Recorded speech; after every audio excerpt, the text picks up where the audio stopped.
Just making a spreadsheet and retitling the video. Just making a spreadsheet and retitling the video. And I've got to mute myself. Oh, it's Just making a 2020. spreadsheet and retitling the video. And I've got to mute myself. Oh, it's Just making a 2020. spreadsheet and retitling the video. And I've got to mute myself. Oh, it's Just making a 2020. spreadsheet and retitling the video. And I've got to mute myself. Oh, it's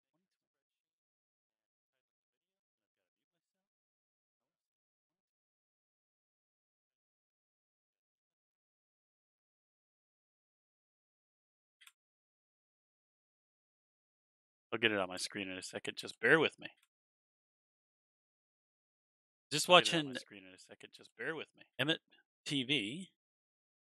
Just watching. My screen in a second. Just bear with me. Emmett TV. Just watching. Screen in a second. Just bear with me. Emmett TV. Just watching. Screen in a second. Just bear with me. Grab my spreadsheet. Spreadsheet in Open Office.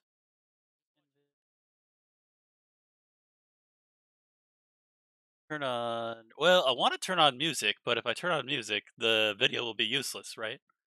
So I'm gonna do that. Then a couple more things to do on the phone side. My voice is going. Wasn't yelling at anybody. Well, we were playing Overcooked, which is like a hectic cooking game. So maybe my voice is going. All right, so I've got 1 through 31 over here. I guess there's a smarter way to do this, but probably in.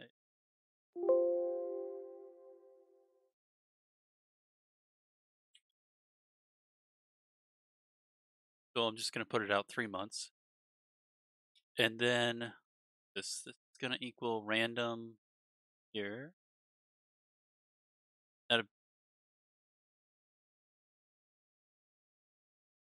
Now I modified the top, so I'm going to have to delete this and change it. But just to look at this real quick. The top has just ones. It has -1 or 1, right? So this is my Kelly criterion. Maybe I should just highlight this so people can see what I'm doing. L. Okay, so the concept here is how to word it.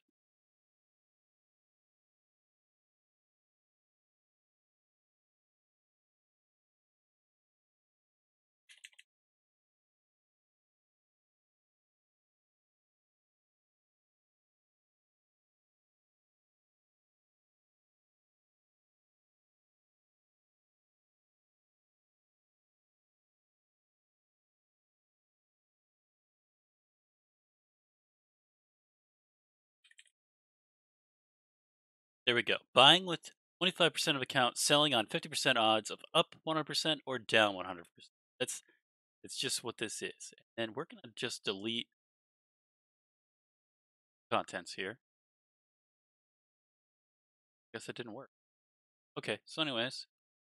And then this one's kind of a cheat, so I'm going to just copy this one and then paste formula, paste special.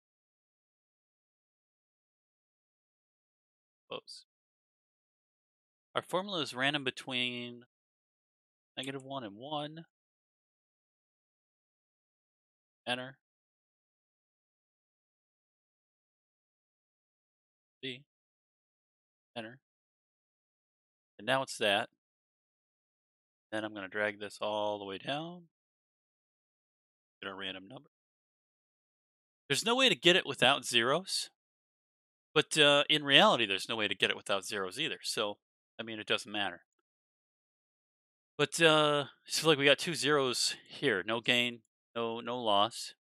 And then this is just going to be the starting base 100 for a nice round number. And then this is calculated as the 100 plus the 100 times the 0.25, which is 25% of account. So left side it should be account, and this side will be 25%. I guess I should make a new column here. So this should be 25% of account, and then I'm gonna go like that. And then I like having my words centered. I'm gonna center this stuff. This is gonna be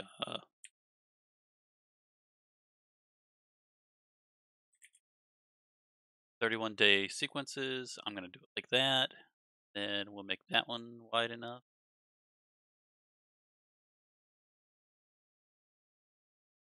And then this is going to be uh, self-explanatory. I don't know. I'm gonna delete this one too. I'm gonna just Control Z what I did. I don't think those need labels. Maybe days. Uh, coin flip. Uh, center this. Center this. All right. Sure, I'm driving someone nuts that these are centered. They probably want them like off to the side one way or the other, but I don't care. So this is like the whole enchilada, but let's get rid of that. This is just gonna equal 0.25 shift times this value. Enter. Okay. And then this one's going to equal this,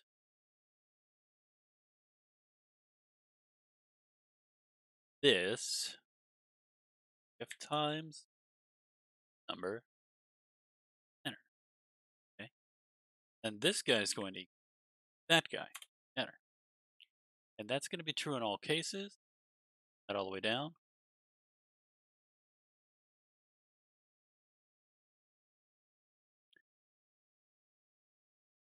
This guy's got to be run down all the way.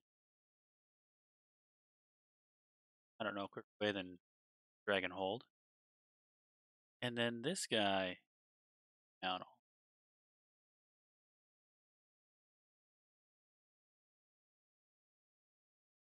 Not what I had expected. There's something wrong here. Because it is doing the zeros. So like this time, this value is this. Okay, so the zero's not bugging it out. So this is just adding 0. Okay, great. This column has weird. Actually, both these columns. Let's just grab both these columns, and we'll just click money. There we go. Okay, so it starts with 100. This is Kelly criterion, as far as I know. This is 0.25 of that value. It's 5, and then this is going to be principal here plus that times this 0, 0. Okay, down, I guess. And if this goes to 0, Kelly criterion doesn't really work.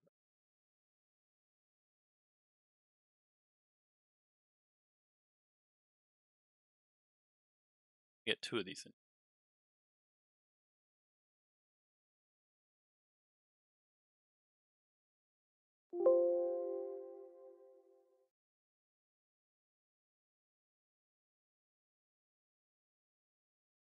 And then tab full row.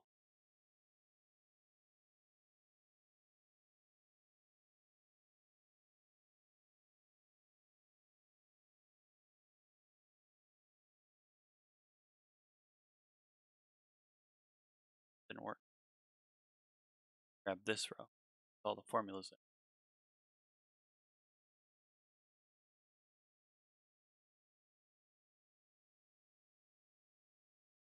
Yeah, so Kelly criterion, I thought, had an exponential function upwards, but not seem the case.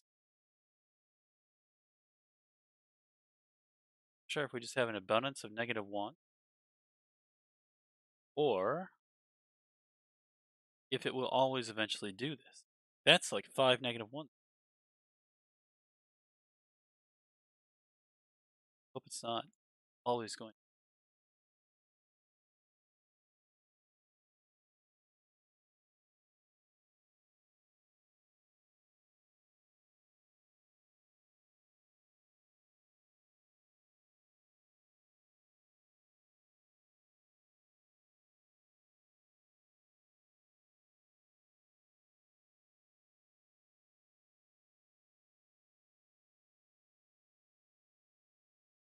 It certainly seems like it's eventually going to zero, though.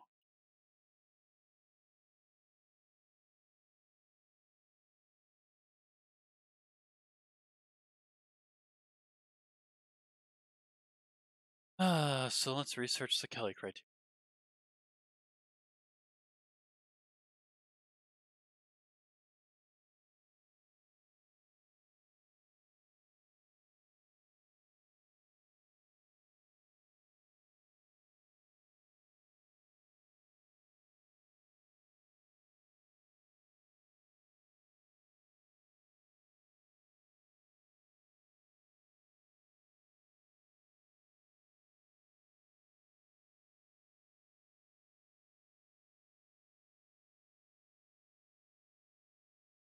Does Kelly criteria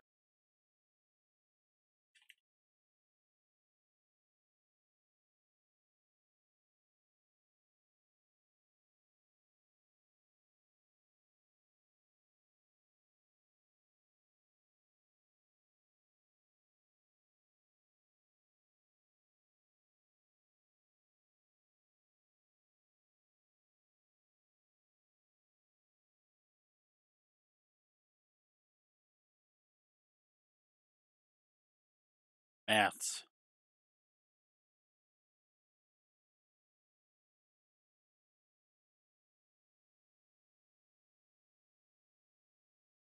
Little up to.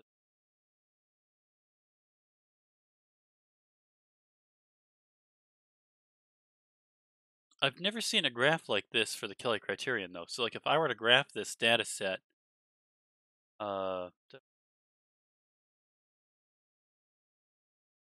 one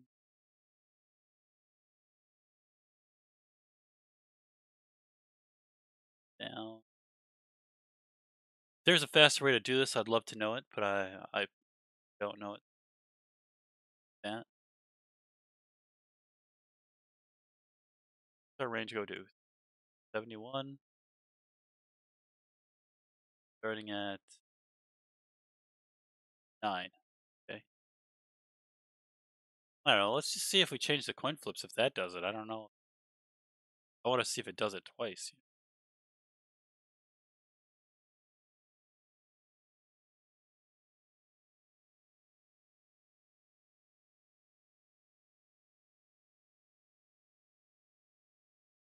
Still down.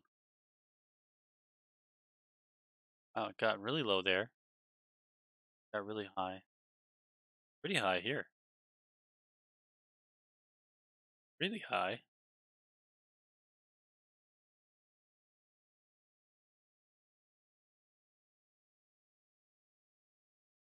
Yeah, so it's just the standard deviation is just out. Standard deviation out outside.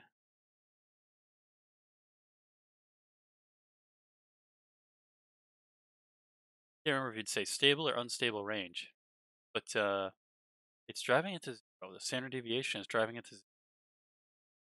Well, let's try changing the percentage. I wonder if it's just all cases. So it's 0.25. So let's say it's point center, and we'll just drive that down.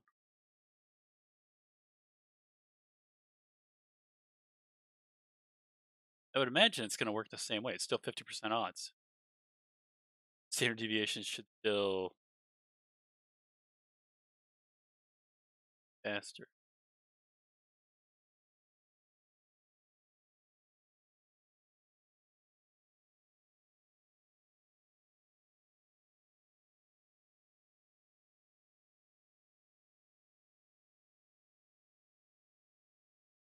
Okay, so that's inconvenient. Uh,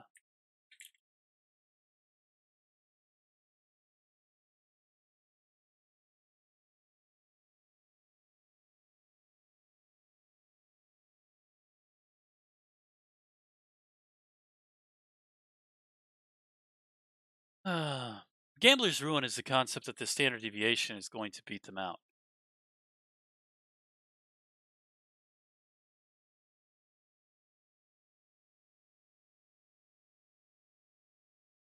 fair coin flipping. P1 N2 over N plus 1. Examples of are if one player has more pennies than the other person, 61% likely case. Okay.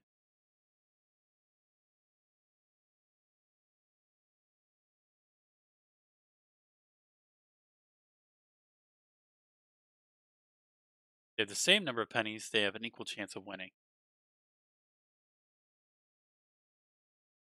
In the event of an unfair coin, where player 1 wins each toss with probability P, and player 2 wins probability Q is 1 minus P. Then the probability of each ending penniless is going to be this fancy equation that they didn't give an example on,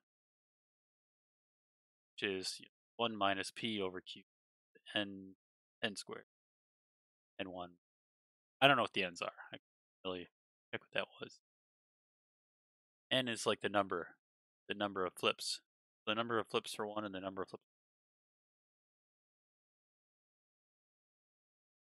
Oh, n1. If a player has n1 pennies, a player 2 has n2 pennies. So that's their number of pennies. Okay. So in this case, just multiply that a power of.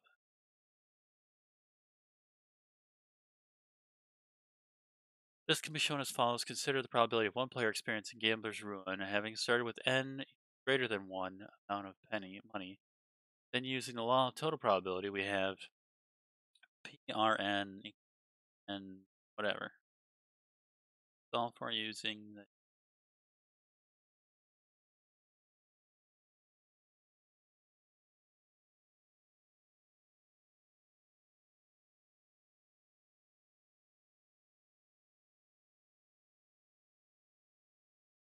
I guess that's not really helpful because I'm not quite sure how that notation is working out. And I don't want to take the time to learn it. So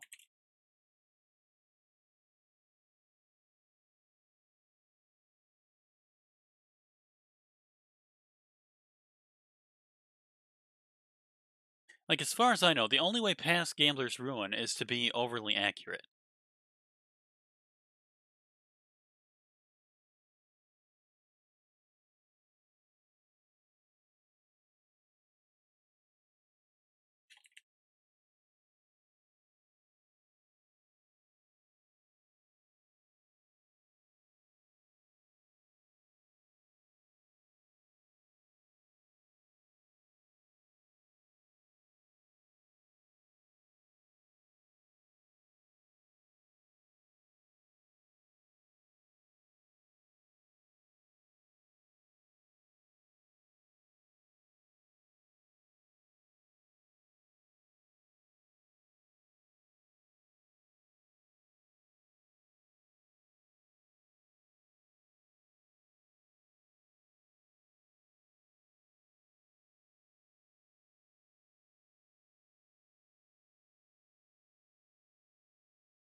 Okay, so people who commonly win. A simple illustration makes how this is. Assume for convenience a gambler who repeatedly visits a time a certain amount of capital. His goal is to win 1/9 of his capital. In units of his initial capital, P0 equals 9 and A equals 10. Assume to a casino that is fair so that the P equals half and Q equals half. Odds of winning, odds of not winning. And the probability of ruin in any one year is Q times TO. I'm sorry, Q of TO. They're using Q for win. 1 minus 9/10 is 1 in 10. That is, if the working capital is much greater than the amount required for victory, then the probability of ruin is reasonably small. Then the probability of an unbroken string of 10 successes in 10 years is 0.37. This much success is reasonable But simple psychology would suggest the gambler would boast about his skill instead of crediting it to luck. Moreover, simple psychology suggests the gambler would also blame one failure on oversight, momentary distraction, or even cheating by the casino. Another interpretation as a random walk. Another common probability game is imagine it as a random walk. Imagine an individual on a number line starting from position 0. Person takes a step. For example, calories. So quit boring.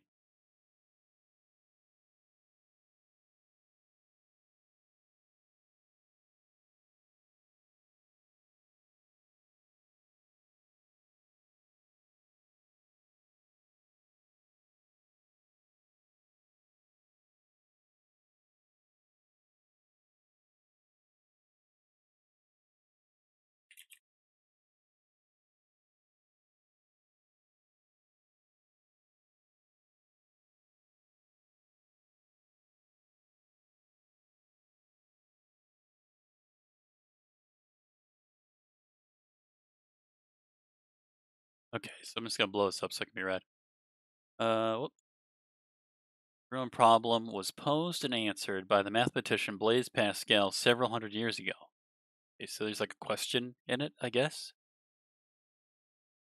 Somewhat depressingly, the principle applies not just to the usual, games where the house has an edge, but even to fair games like rolling, whatever. But does it also apply to when you have an edge?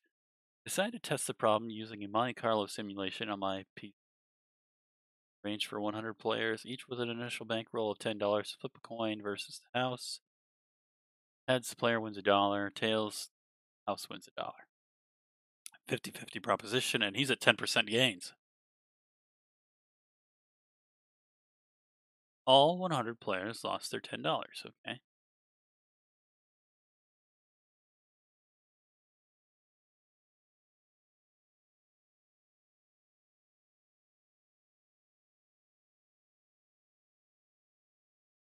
$5 million coin flips. Bust out players.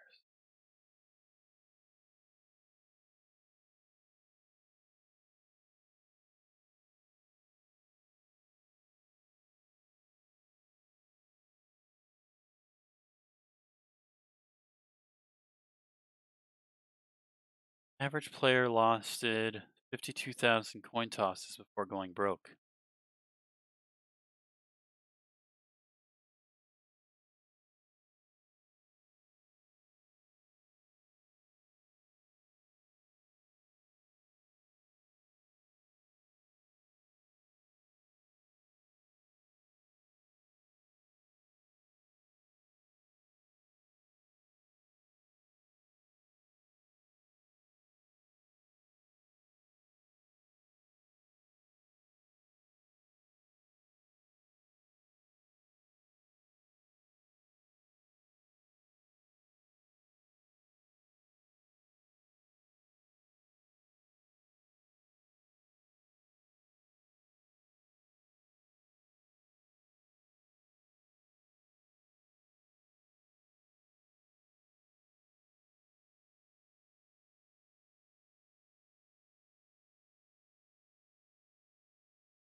Okay, most investors have never heard the term, but understand its implications can mean the difference between heartache and success, especially now. Gambler's ruin is a mathematical principle, blah, blah, blah. We've been talking about it. Here's how it works. Imagine that player one and player two each have a finite number of pennies. They flip, one of them loses. Okay, we talked about that. Playing to win. If you've ever been You're going through periods of high growth, opportunities come at you so fast that it seems almost incomprehensible. That kind of environment, an investor can would hear he is a genius. Very dangerous. Yeah. Even in the best of times, the markets move with alarming regularity to the downside. Over time, about 1 in every 3 days is a down day. Profits are just simply a matter of finding opportunity going along the ride. Aren't. I like to think in terms of what I have on the table. Any investment is a local, meaning does it have a strong global local? I'm not sure if that's a word. I don't know if that's a typo or a word. Highly localized demand for its brands. And here's like a qualifying section. He's like qualifying the stock, right? But that's still like qualification just improves your odds.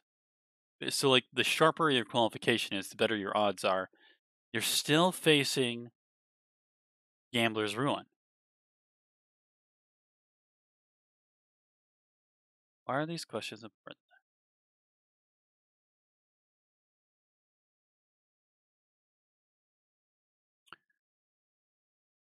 To help me avoid gambler's ruin by explaining weaknesses that take away advantages of size and scale enjoyed by the big boy. Instead of going to the tables with the mindset that I am only going to lose much money today, I am concentrating on what I believe are winning characteristics that will change the house's odds and mine too. But you're still not overcoming gambler's ruin. The odds are still against you, right? How to grow your pile of chips going against the pros. Institutions are very name driven, but they are hampered by their size. Very few individual investors are. Think about it. You just can't waltz in a pickup million shares of Microsoft, for example. Institutions are likely to wait until everybody is selling, then begin picking up shares. Traders are especially active at or near big bottoms, market tops, and most worry about trading some paid to win money, no matter how much it got. Pros would rather hit singles and doubles than home runs all day. That's what pays the bills.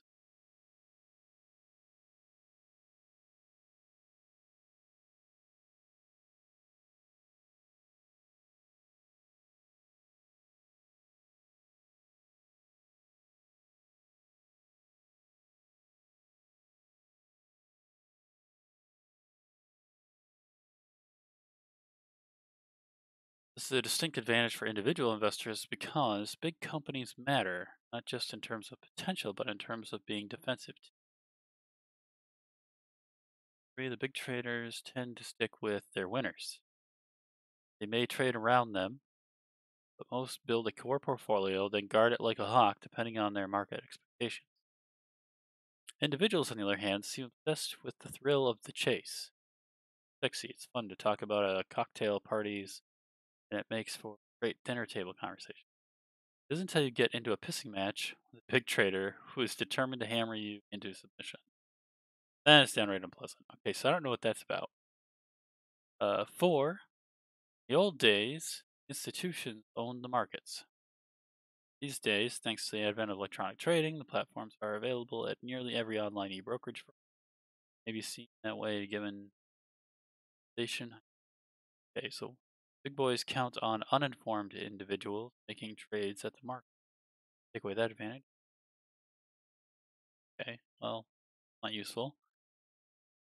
This guy had started writing this article about how to conquer the gambler's ruin, but has not actually divulged any secrets for conquering it.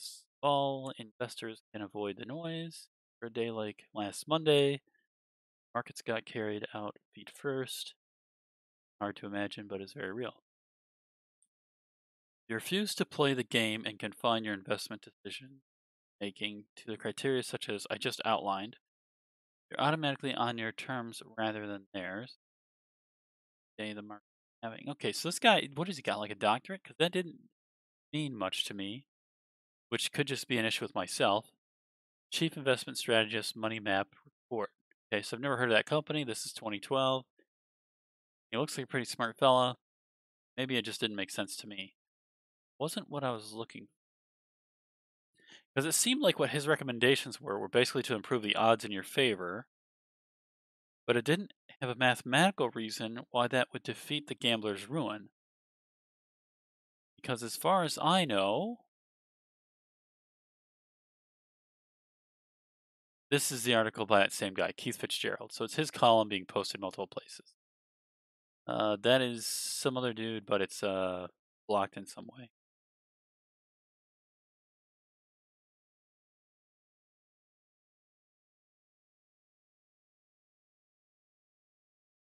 Maybe our text is beating gamblers ruin. Okay.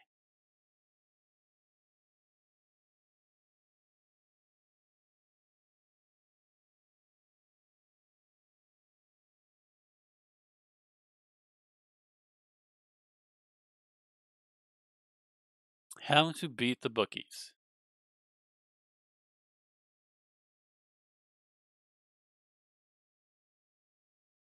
Who wrote this?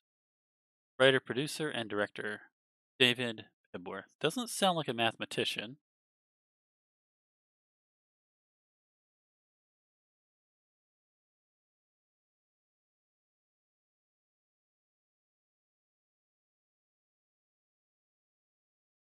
Yeah, I'm not even reading that. Uh,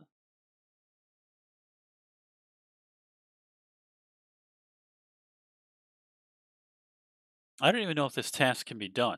This isn't even a thing that I'm sure he accomplished.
Well,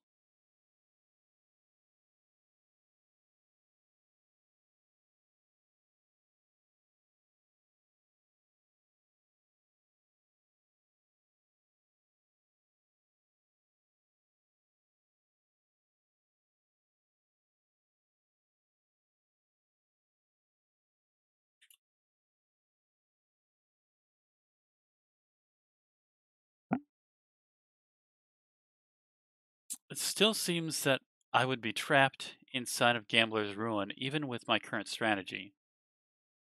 So I need to find a way around it.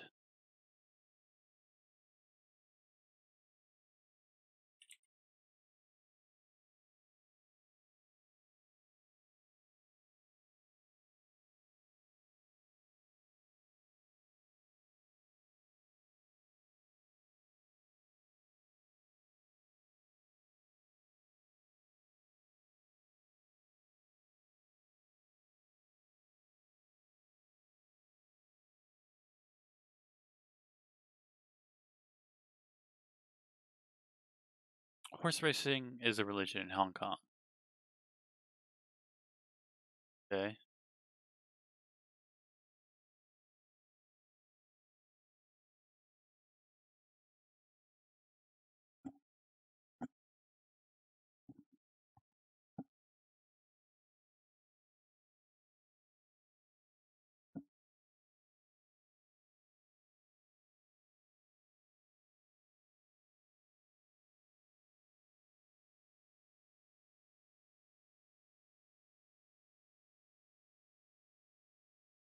Play for long enough, failure isn't just likely but inevitable.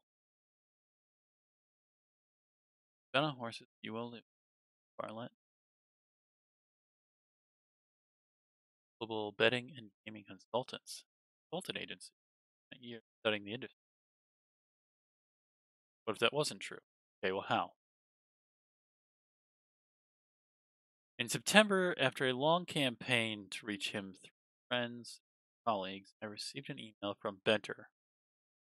I've been avoiding you, as you might have surmised.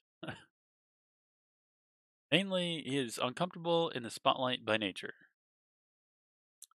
Nobody wants to encourage more people to get into the game.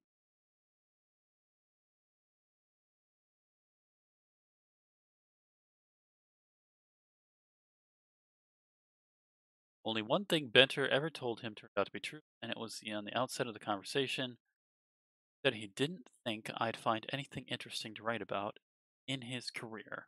Okay. Did I read that wrong? One thing turned out to be untrue. Okay, so everything he says is true. Okay, according to the writer. Grew up in Pittsburgh. At his corpse book. Okay. Okay, in 1980, he just applied for a job as a night cleaner at McDonald's. Buddies introduced him.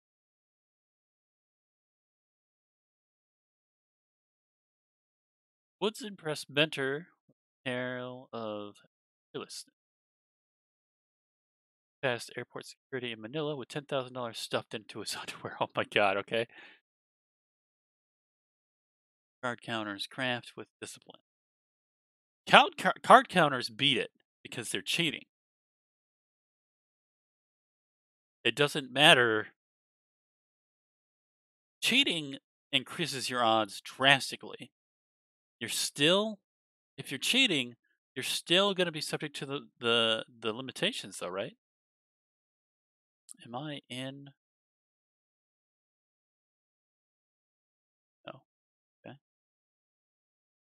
You're still going to be subject to the limitations. How is he getting around it?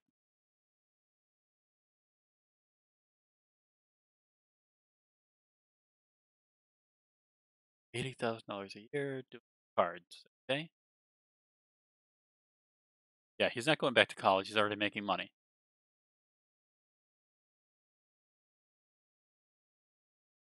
They moved to Vegas. College fraternity brothers. No drinking on the job. Yeah, of course. Scrapes with casino security. Yeah, they don't want you in there for cheating.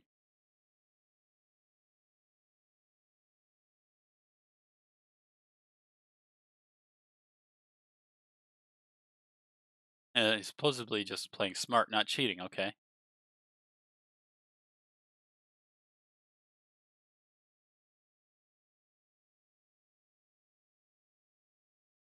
Burly guy in a suit shoved into a chair, told to produce some identification. He refused. Guard walked out, and a more menacing guy walked in. Show me your ID. Afterward was probably 1984. Place in the Griffin book, a blacklist that a detective agency circulated to casinos. Talk about the indignity of having their mug shots. The hustlers. Notoriety made it almost impossible for them to keep playing in Vegas. They needed to find another game. They went to horse betting. Hong Kong's population was about 5.5 million. The entire US, 3 billion. Okay. Winners split the pool, and the house skims the commission. About 17. Okay. He needed to make bets with a profit margin greater than the club's 17% cut. Yeah. The Gamblers Book Club, Vegas bought everything he could find on horses. Systems promising incredible results. Positive return track. Okay, so he's doing a lot of research. Down to read it. Done. He read it again.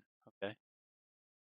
The paper argued that a horse's success or failure was the result of factors that could be quantified probabilistically, which is basically like They just try to put some percentage odds on all the factors that they know about the horse.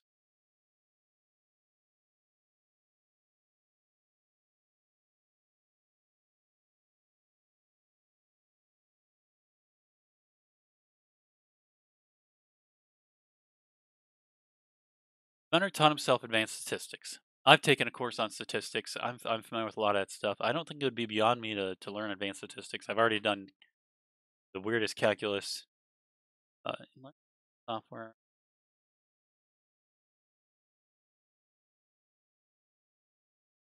Hong Kong, back a stack of yearbooks and the results of thousands of races. Hired two women to key the results into the database by hand. We could spend more time studying regressions and developing code. It took 9 months. In September 1985, he flew to Hong Kong, bulky IBM computers in his checked baggage. Okay, it said luggage, but what? Booming financial center.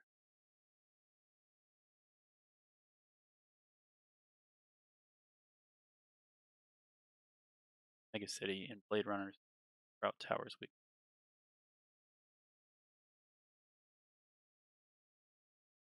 Center. Gotta pick.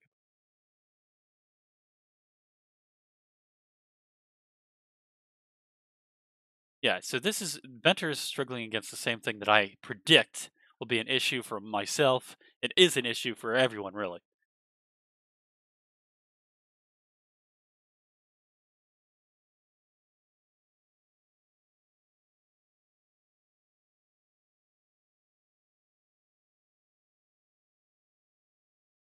Okay, so early on, his algorithm is spitting out weird predictions, and so he's correcting them. Okay,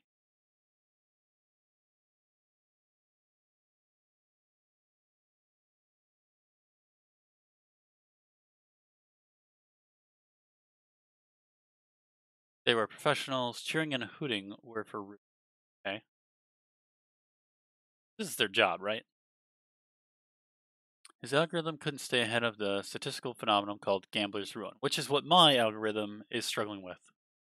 My Kelly criterion method. Eventually go broke, even if the game is fair. All lucky streaks come to an end, and losing runs are fatal. One approach familiar to Benter from his blackjack days was to adopt the work of gunslinging Texas John Kelly Jr. studied the problem in the 1950s. Kelly imagined a scenario in which a horse racing gambler has an edge, a private wire of fairly reliable tips. How should he bet? Wager too little. Okay, so this is the Kelly principle, right? This is John Kelly Jr. Kelly's solution was to wager an amount in line with the gambler's confidence in the tip. Hunter was struck by the similarities between Kelly's hypothetical tip wire and his own predicting generating software. They amounted to the same thing, a private system of odds that was slightly more accurate than the public odds. Simplify. Imagine that the gambling public can bet on a given horse with a payout of 4 to 1. Benter's model might show that the horse is more likely to win than those odds suggest, a chance of 1 in 3. Oh, I see. So he's betting the odds, right? That means Benner can put less at risk and get the same return. Seemingly small edge can turn into a big profit. The impact of bad luck can be diminished by betting thousands and thousands of times. I don't believe that this is acknowledging the issue with the gamblers. Kelly's equations applied to the scale of betting made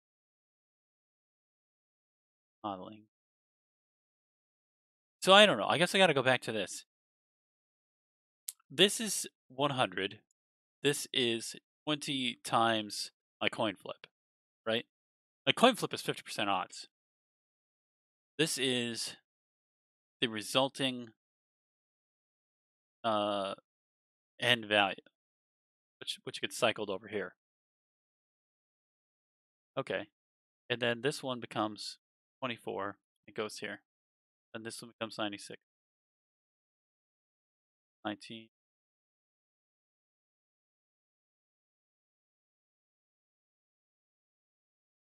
These are at point 0.2. Like I didn't even do 0.25. Should be an even better result. Let's just go with point 0.1. We'll hit enter. We'll do that all the way down.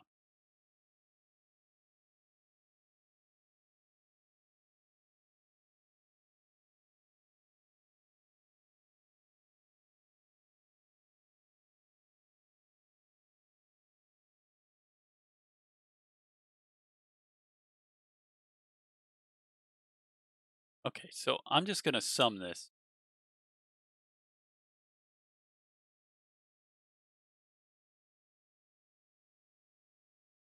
The sum here is 29. Okay, 29 is a positive value. Our n value is positive. Okay, so I need to make this formula easier to adjust. So this is going to do this. Instead of the point 1, I'm going to put point 1 here, enter. I'm going to say that this is going to be equal to this guy, enter. But I have to modify it so it stays there. Shift, $sign, $sign.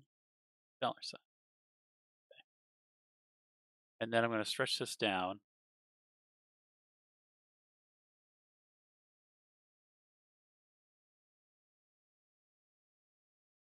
Okay. And what cell is this? Is my final amount. This is that cell. That is actually going to become escape.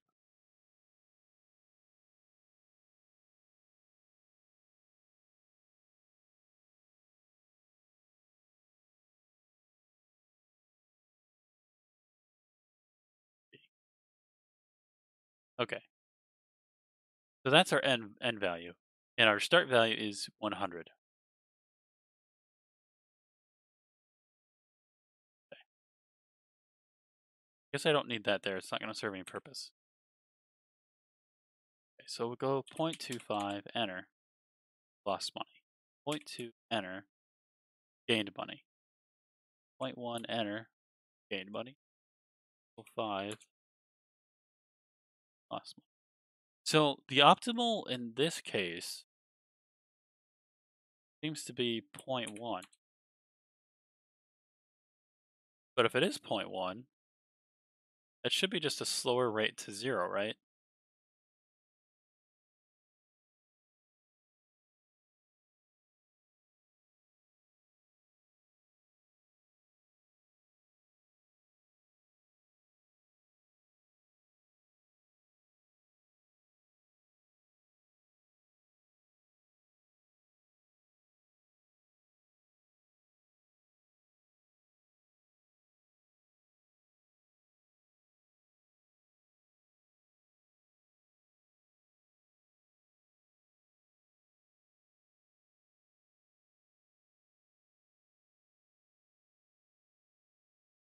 This would be easier in MATLAB.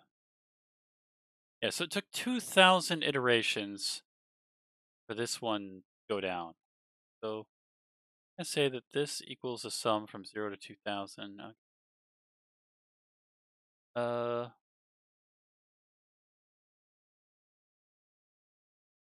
equal sum of here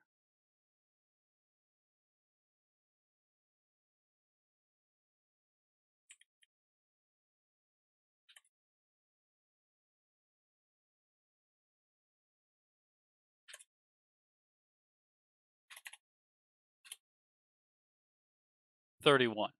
Okay.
The sum of the dice is 8 or more. Sum of the dice is 7 less. Furthermore, and starts with and 512. And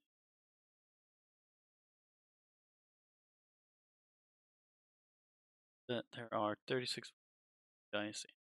Those outcomes. P probability is 6 or 0 players odds of and losing. 7/12 tells K.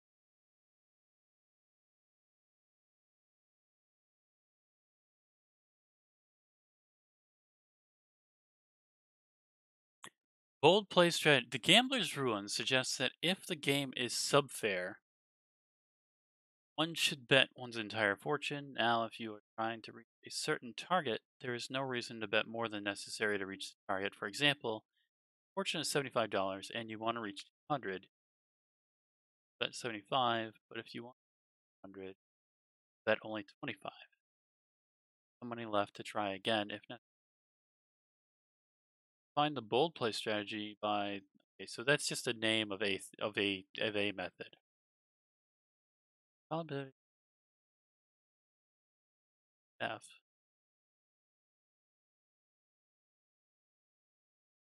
Okay.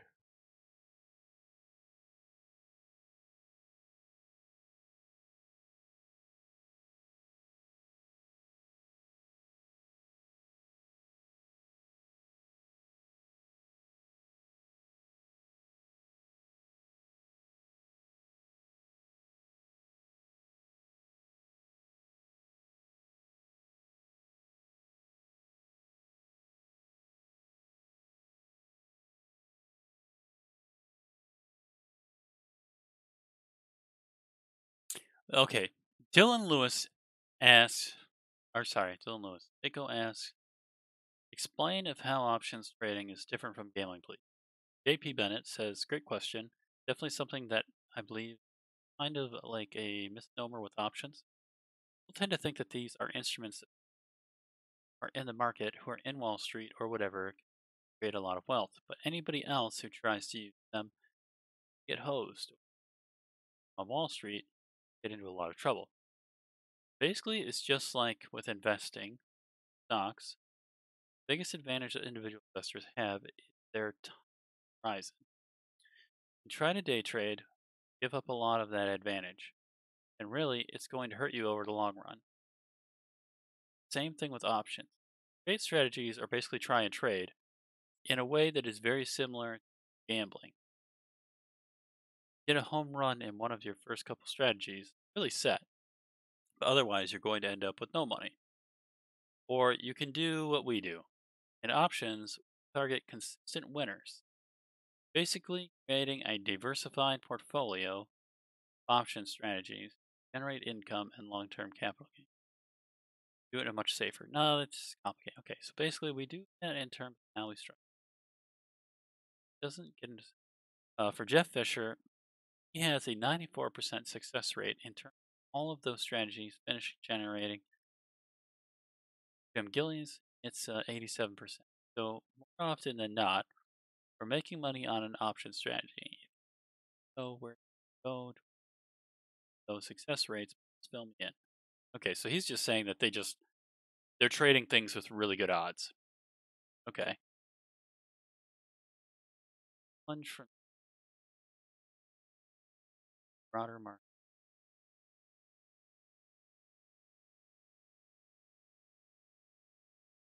Oh, it's a different article. Oh, okay. So, treating the market with a 50% probability, if that is where it's at, gambler's ruin is going to defeat it. So far, the only way that I know around it is to just to have odds really far in your favor. But eventually, eventually, what is this? 1,000. This was that, so it's going to be G 1,000. This equals G 1,000. Okay, so it's 232. So I mean, eventually your odds are going to be against you. This is point 0.1, 0.25, enter, and we'll just do the coin flips over again, right?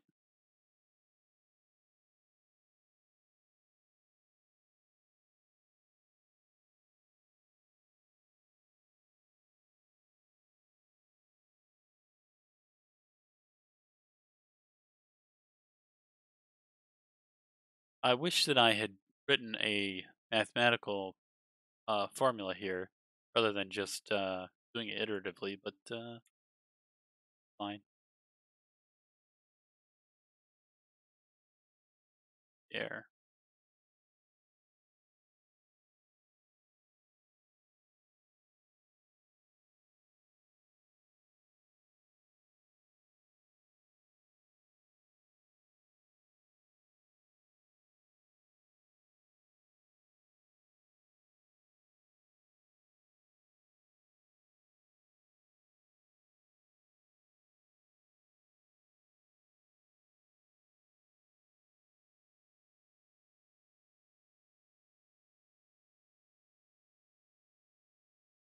Okay, this run, it went to zero fast.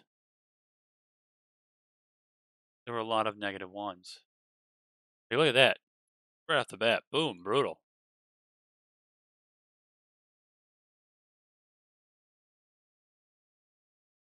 7 in a row.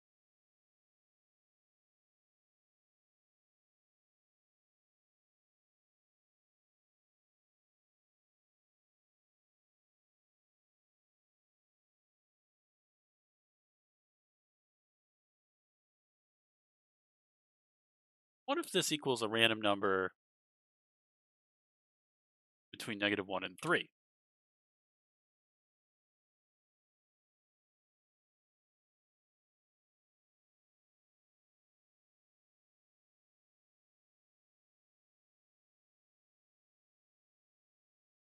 I think that's where my Kelly criterion is messed up. 2 to 1 odds doesn't mean 100% gains. I think it means 200% gains. I'm going to have to check that out. Think about it.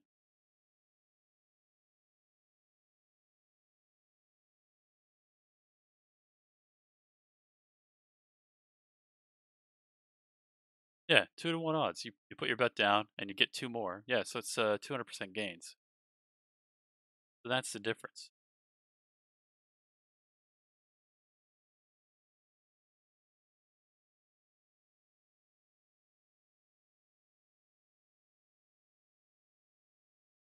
Okay, yeah. So if you can get 200% gains or 300% gains, you kind of get rich really quickly.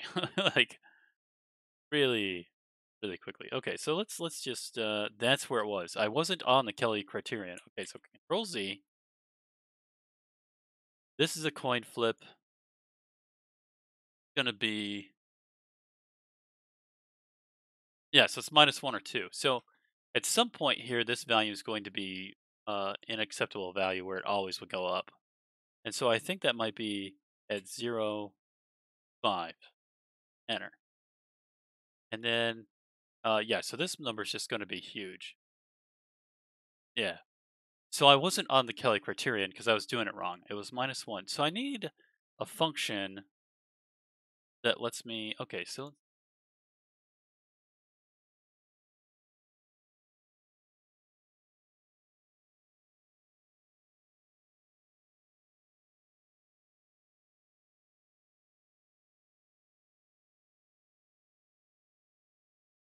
Uses index number to return a value from the list of value arguments. Use choose to select up to 254 base numbers. Okay, so choose.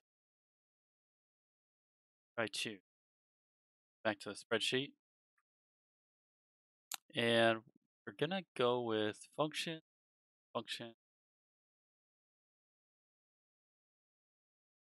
choose.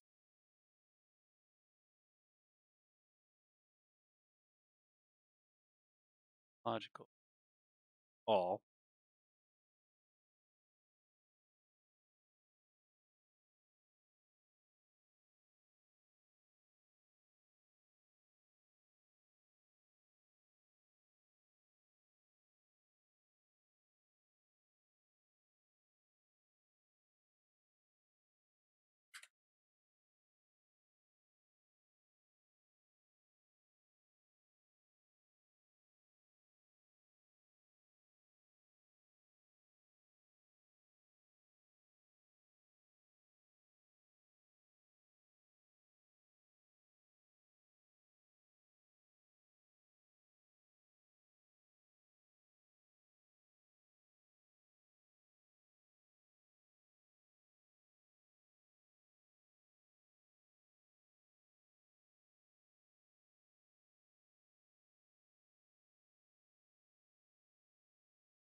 Okay, supposing you have listed names in cells A2 through A10, and you want to randomly select one name from the list, it can be done by using one of the following formulas. Index A2, A10, I'm sorry, to A10. Random 1.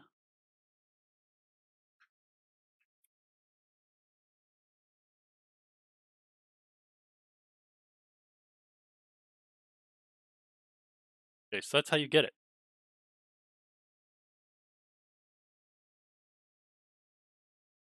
We'll copy that. Go back to this. We'll go like that. In the B column. So this is an index from A2 to A10. So what we want is -1 and 2. And then in this value, want A2, A3.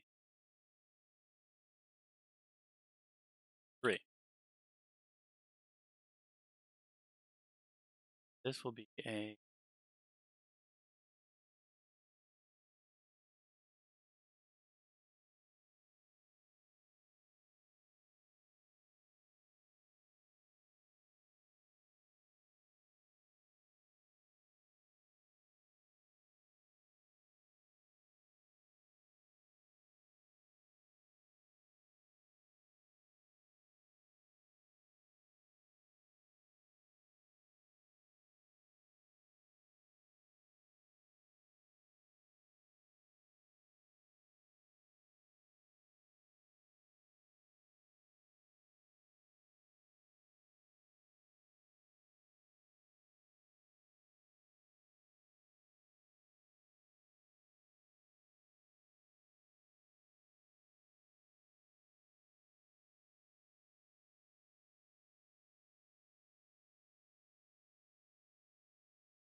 Oh, I got it.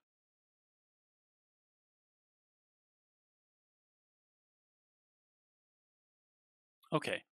So that gets me a 1 or a 2 randomly, right?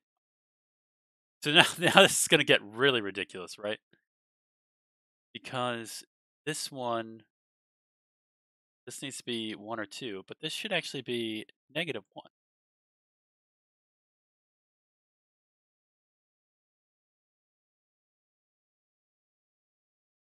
Oh, it's working. Okay. Yes. Oh, get rid of one of these.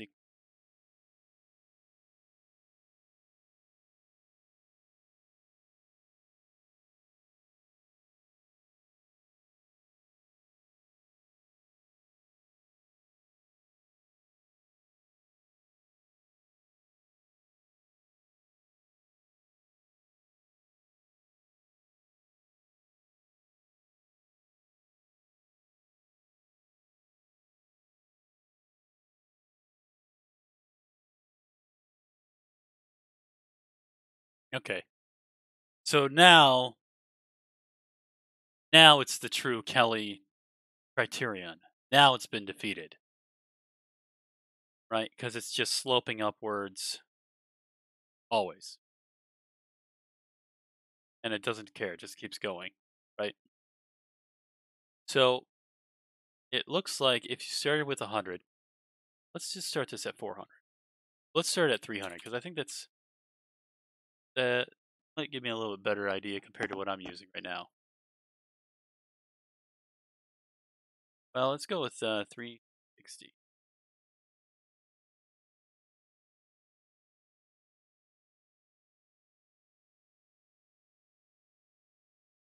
That's 0.05, 0.25. This number is really outrageous. So let's just reduce this down to 100 iterations. Then let's reduce this one down to 500 iterations. Ooh, jeez. Okay.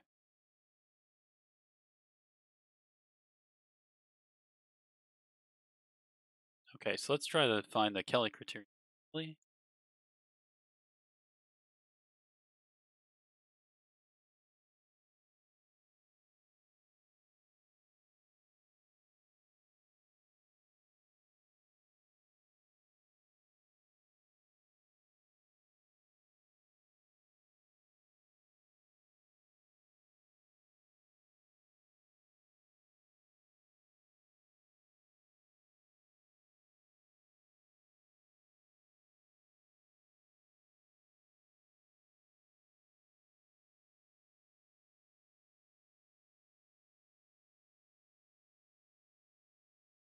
Where's the answer?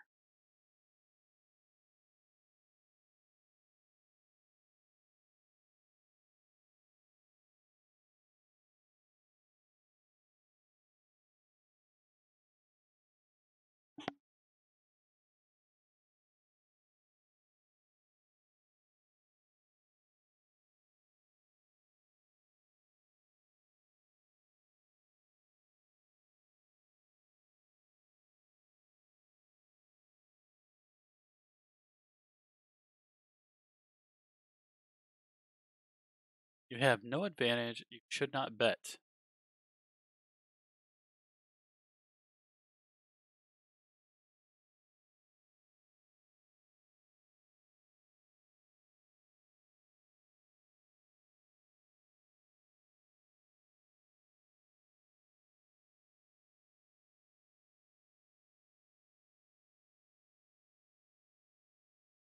Okay. So what this means for me is like my current trade is not actually beneficial. So it's the market close. I have all of my day trades available. The trade that I am in is it's an okay trade.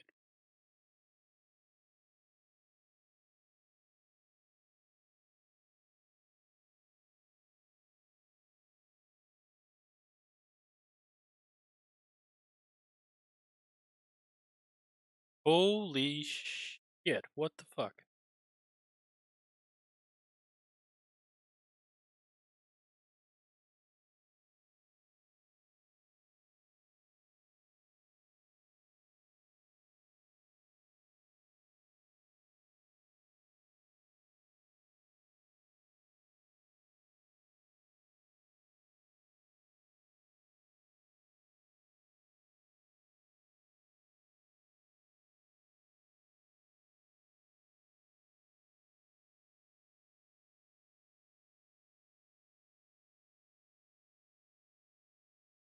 Okay.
I'm streaming Sateran. Can you hear me?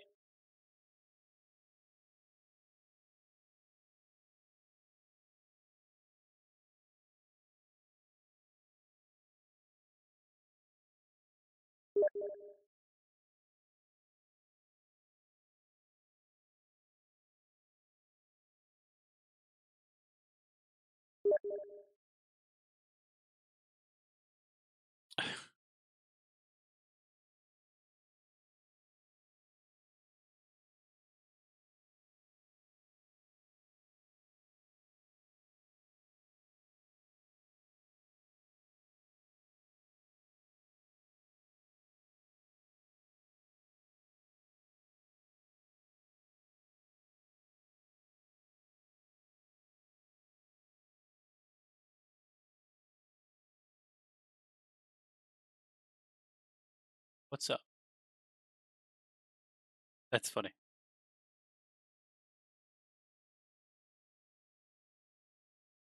So I was doing the Kelly criterion wrong. I was going for 100% gains, but the Kelly criterion is based on the odds of getting 200%.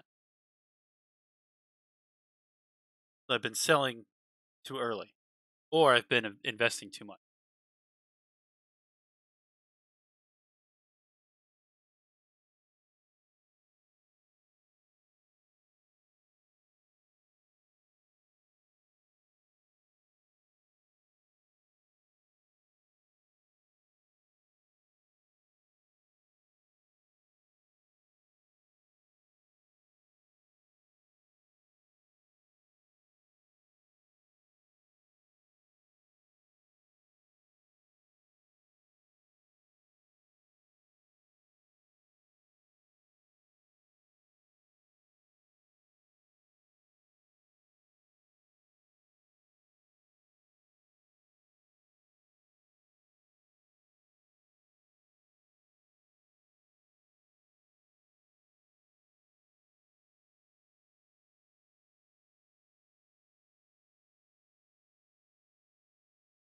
Yeah, so I'm trying to think if I want to go with EA or GLW, but I'm already in this GLW play, and I've doubled up multiple times on it.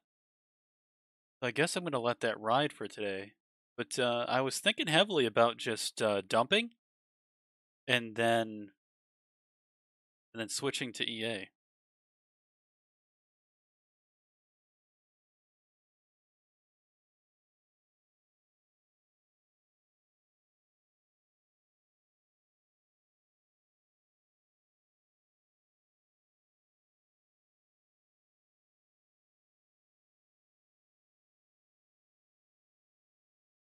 Bet Shark? Paradox. I don't know. I wouldn't think so. I think they're a private company.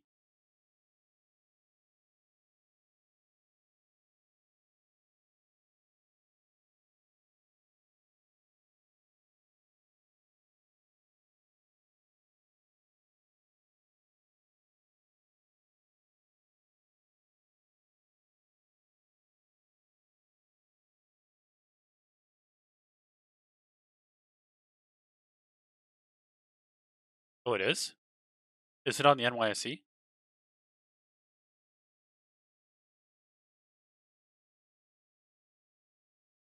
Yeah. I didn't know that they were public.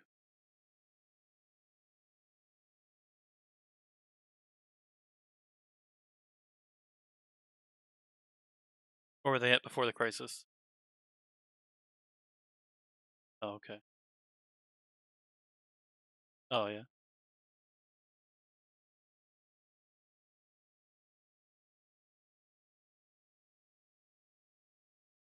Warning is almost. Warning is past pre scare value. The low on it was like 2669 in February. So in December it was 2769, and right now it's 2720. So I think Corning is back up. Corning just crossed the 200 moving average, though, the 200-day moving average. So I think it's going to go up more. Although I think a lot of people are like, "Oh, it's going to be bearish." Like,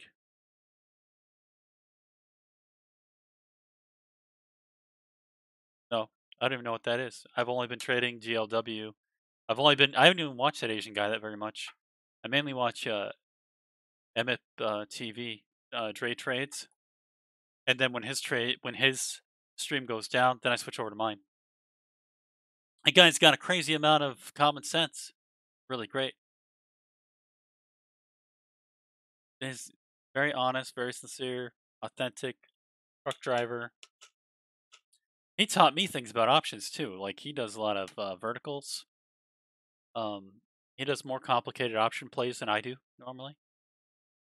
And then he showed me how the analyzer works inside of TOS. I love that analyzer, the trade analyzer. Oh my gosh, it's so nice, so nice. He does spreads, and spreads seem to have a better return in a lot of cases. I guess in my GLW case they didn't. Like they could, but they didn't.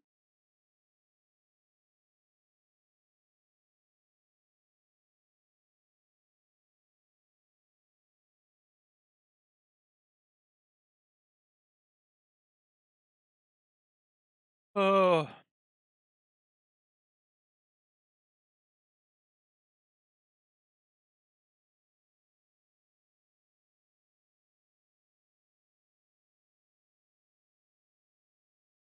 yeah, I'm gonna switch out. I'm gonna try to buy some EA.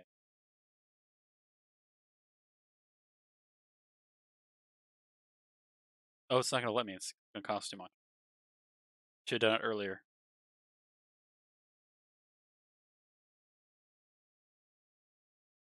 Yeah, I'm not gonna do it. EA is gonna go up tomorrow, but I'm not gonna be in it. Closed. Market is closed. I could have gone into EA, but I didn't.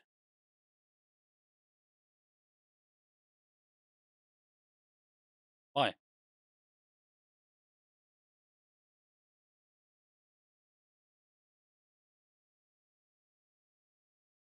Why would it go down?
There's this article on this guy Benter who was trading. He was doing horse betting, And they were using the Kelly criterion on that, and they were using this method for evaluating the horse with multiple variables and computers and algorithms, and they kind of got in a group. And I guess that there was a complication where one day they got so much attention that by themselves they weren't going to be taxed for these trades in Hong Kong because they don't charge taxes on, I guess, gambling in Hong Kong, I guess. But if he's a corporation, they do.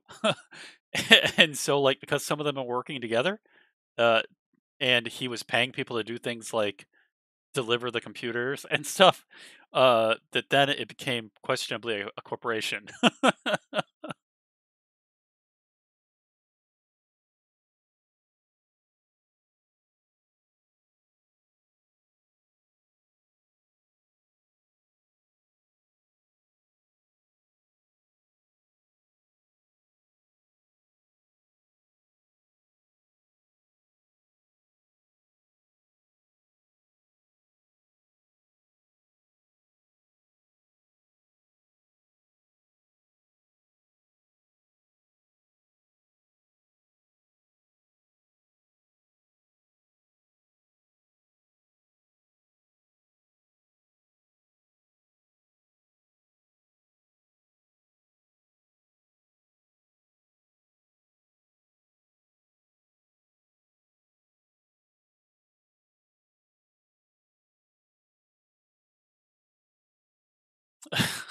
So he played a triple trio, and he invested 1.6 million. He won 118 million, and his intention was never to claim this. He'd already made all of his money that he wanted, and he just, if it's unclaimed, it gets paid to a charity. But because it was so much money, they were just holding on to it, right? And it says that a columnist said that the ghost of the unclaimed 118 million triple trio is still not claimed, is still banging around like an unwanted poltergeist. Outlandish theories spread across Hong Kong. One held that the winner had watched the final leg and died of shock. Finally, Benter sent an anonymous letter to the Jockeys Club directors explaining his intention, but the organization never shared it with the public. The club spokesman told Bloomberg Businessweek, "We are not in a position to disclose or comment on matters related to specific customers due to privacy and confidential concerns." Um, the head of betting, Henry Chan, told the Morning Post that there was no way of knowing who the ticket holder was. Although this is bad luck for any one winner, he said, it means there will be a lot of winners through the charities. Later in 2001, without any warning, Jockey Club officials lifted the telephone betting ban. It was as if Benter's gift had appeased the gambling gods. The club also bowed to public pressure and allowed customers to wager over the internet from their homes. Benter opted to move back to Pittsburgh. He continued to bet. Didn't want to spend his whole life in Hong Kong. In Manila, in Manila, this his buddy Woods lived like a hermit. And Woods is just nailing like the chicks there like crazy. I guess he's sending like women to the track with bags of money to bet in the manner he wants, rather than trying to telephone it in or use the internet. And he's binging on drugs. One of them's already overdosed earlier in the story. One of their buddies. He employed gamblers remotely in Australia and Hong Kong, but he was a difficult boss. He accused staff of stealing, and once he made everyone take IQ tests before telling them how much smarter he was. What started calling himself Momu, short for Master of My Universe. This guy is fucking ridiculous. Momu.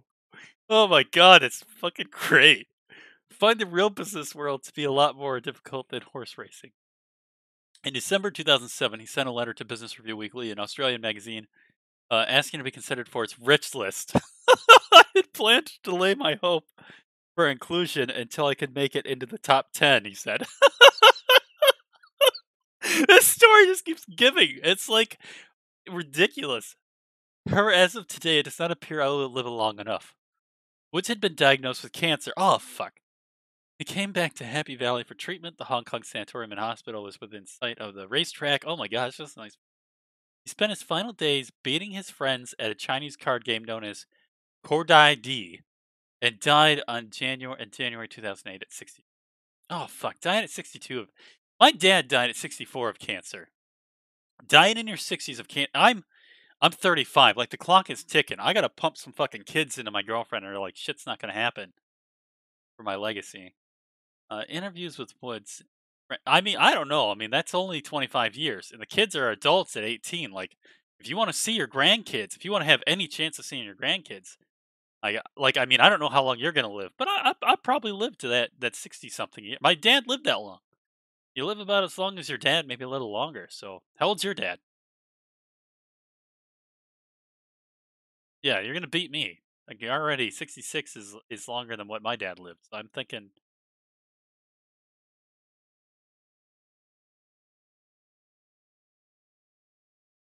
oh yeah, I had a grandfather that lived to be 84 on my mom's side. I don't know how old the one on my dad's side. He died of a heart attack. I don't know.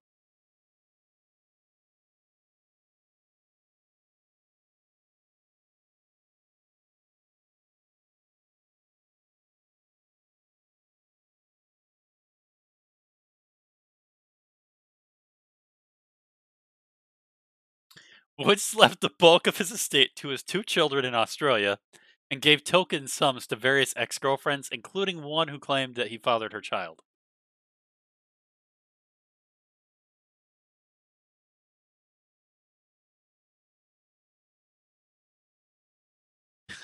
The fucking guy was like living like a rock star. He's got cocaine and lots of Philippine girlfriends. Jesus.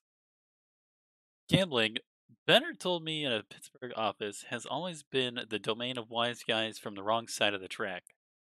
Perhaps more than anyone else, Benter has changed that perception in the tiny population of people who gamble for a living, that is.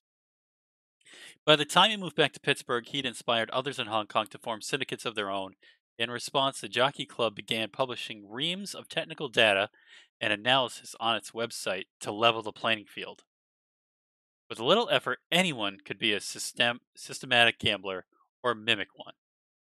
The odds the odds boards at Happy Valley. The reason why they do that is because the club takes 17% of the winnings. 17% no matter what, yeah. And then so this guy was using the most technical analysis possible to just take money from people who had none. So I mean, he's kind of using like statistics in that case to just rob other people, right?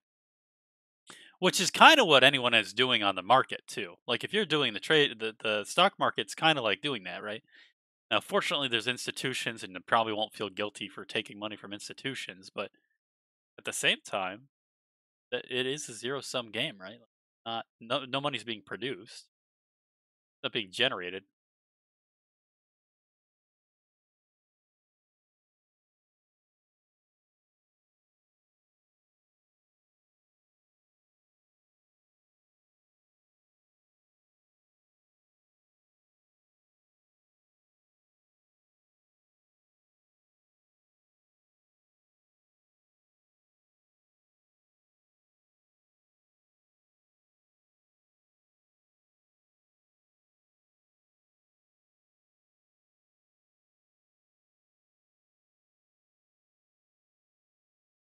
Yeah, I mean, if you were going to play in a known Ponzi scheme, like if you knew it was going to be a Ponzi scheme on the outset, if you use the Kelly criterion, you still can make your money and walk away with earnings, right?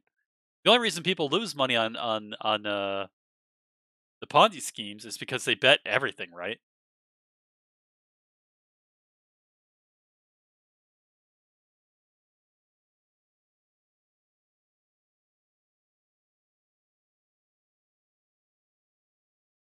Yeah, you could be in at the end and then just be screwed. Yeah,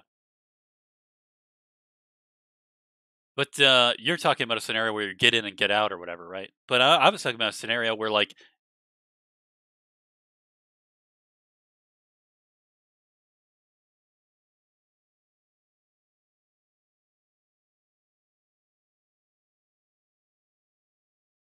well, if he says he's going to send them too, he's obligated to send them too. Like, it's not legal to say,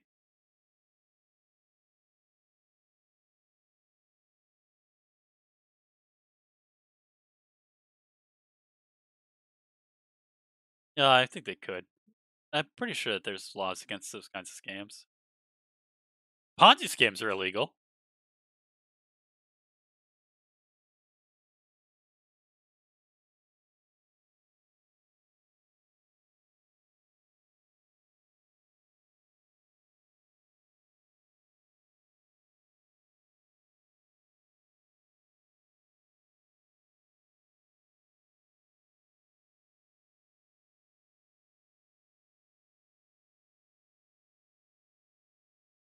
Timeshares are, yeah, yes, timeshares are, yeah, legal scam for sure.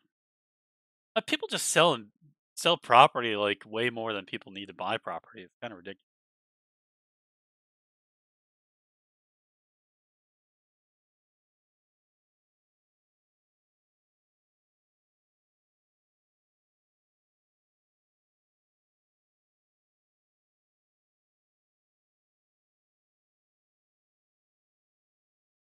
Trump was considering a travel ban on Brazil after a big jump in death toll.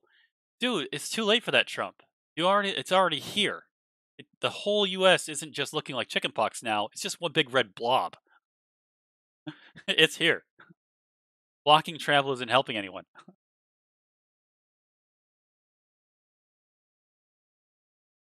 Yeah, I've got to check that real quick. What's World Meter saying?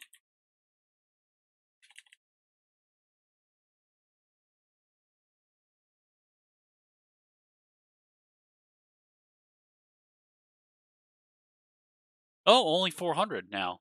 Normally it's 1,000 by 6 p.m., but it's actually the death toll is going down.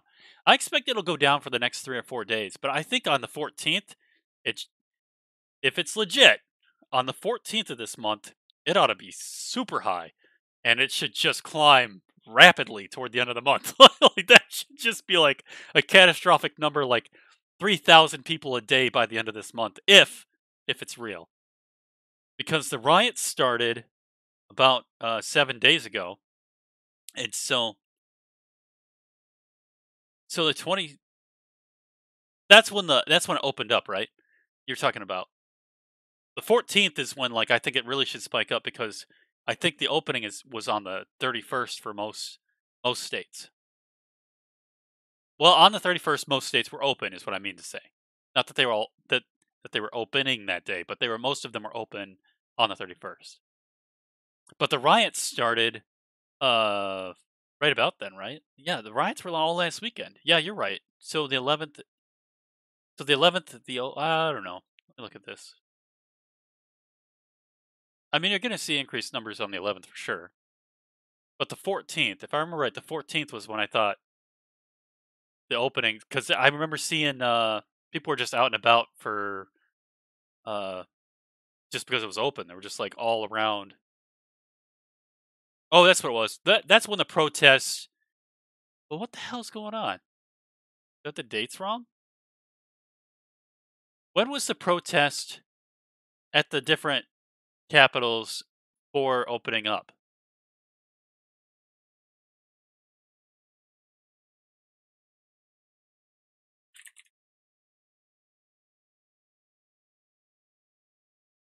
Oh, nice.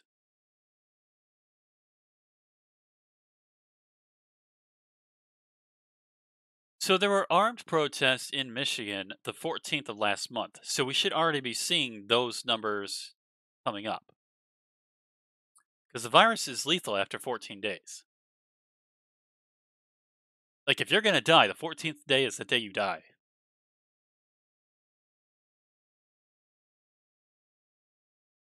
I think you go to the hospital on the 10th day, but I think you die on the 14th.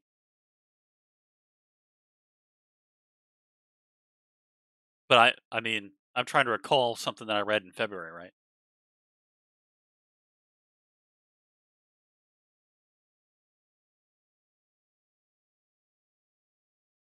Well, I just want to know if it's real or if it's.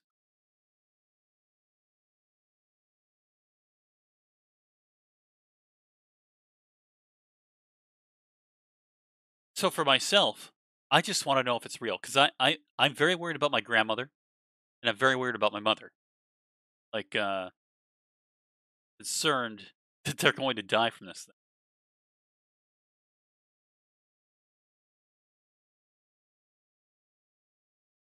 So I looked into it a lot. And then when my landlord oh, so I'm not sure how much well, yeah, I don't care. I don't mind streaming this. My landlord comes over, he's wearing a mask. He's in his 70s. So like it seems normal to me. That's fine. But he's my landlord and I'm behind on rent and he wants to move in here possibly cuz he's going to get divorced. So like I don't know like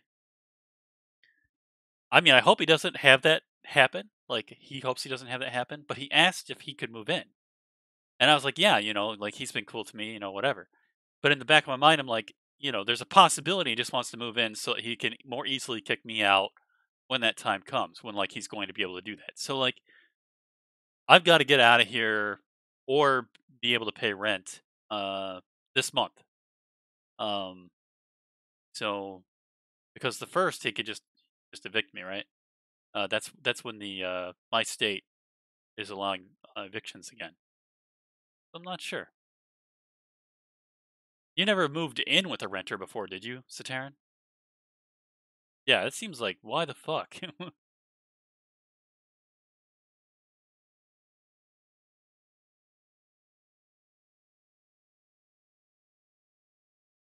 Then it's a serious. He's seriously worried about that thing, right?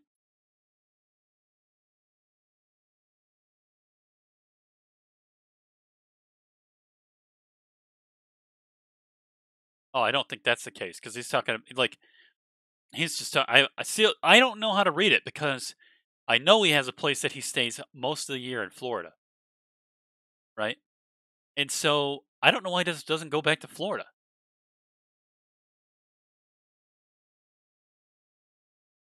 Well, she doesn't go. He lives down there by himself though. She doesn't go down there.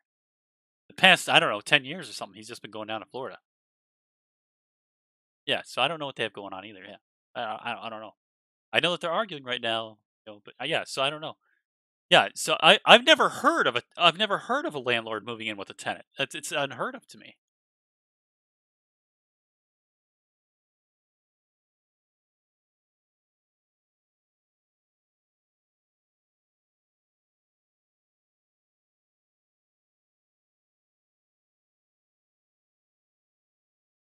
Yeah, so I think it'll go down a third.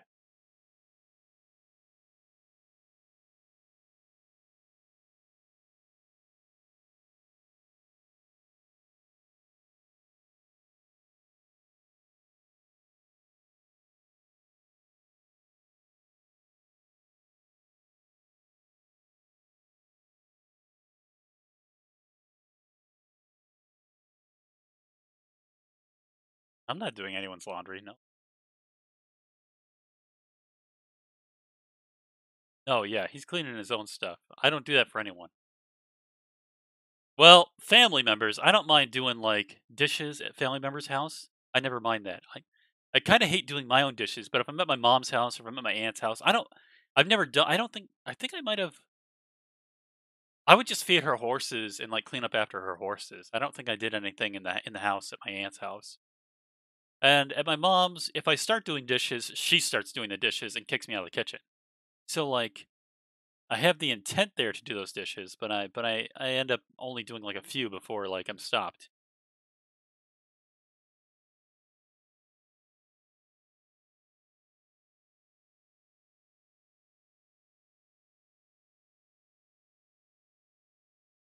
Yeah, I never have an issue with the heat as much as just I get kicked out of the kitchen immediately.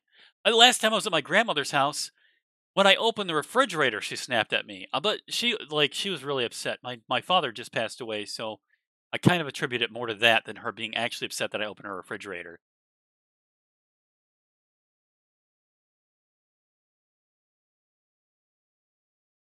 What?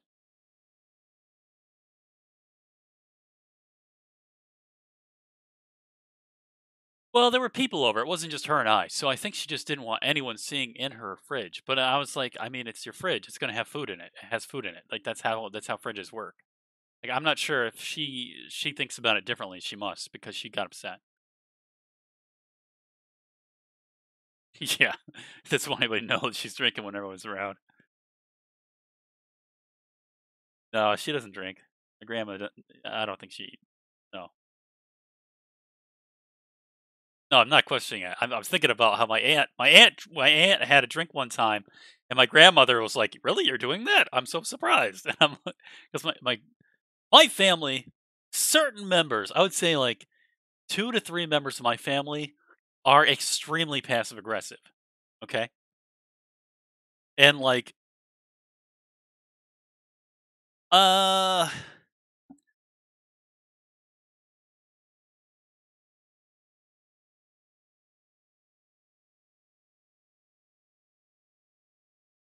uh, passive aggressive is just the closest term to describe what they do. They're not being outright passive aggressive. Like they're not.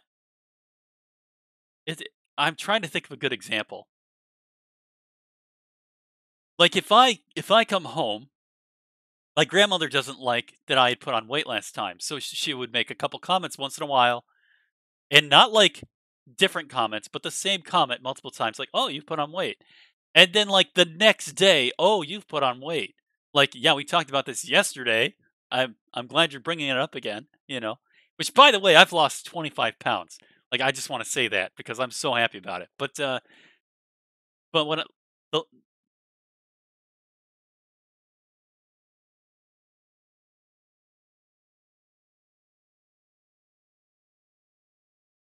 You would have gotten revenge on your grandmother, like, verbally, some kind of a now, would that be a sarcasm or yeah, is that sarcasm or is it passive aggressiveness?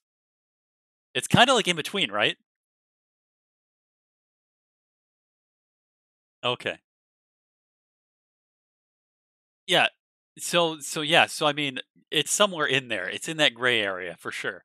But no, I wouldn't make a comment like that to her. Whenever I'm critical of my gram, I just say that, "Oh, well, I'm not the favorite grandson anymore, so I understand." Like, because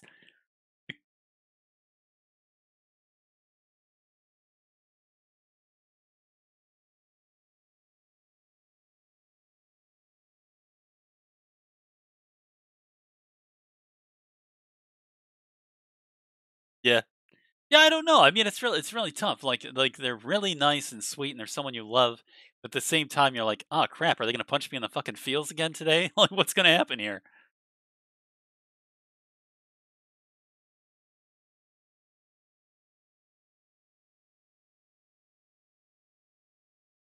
I heard that causes ulcers, and it's like terrible to do to kids, even though it's got like the stereotype of the thing to do.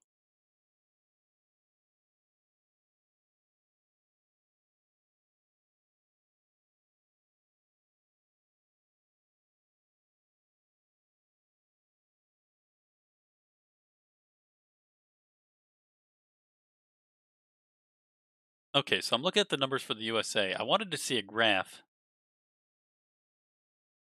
Total cases. It doesn't. I don't see anything where like it's June 4th and they've got 2 million cases. June 7th. Sorry, it's the last reported date, end of day on this chart. And it looks like it just ramped up and it's just going up and it's kind of curving down a little bit. So, not hard. Yeah, yeah.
Yeah, so I've got a whisker there, if you will, a whisker at the bottom of this guy.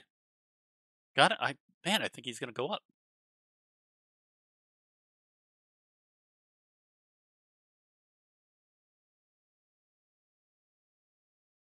I'll just troll this board real quick. I mean, these are my friends, really trolling, but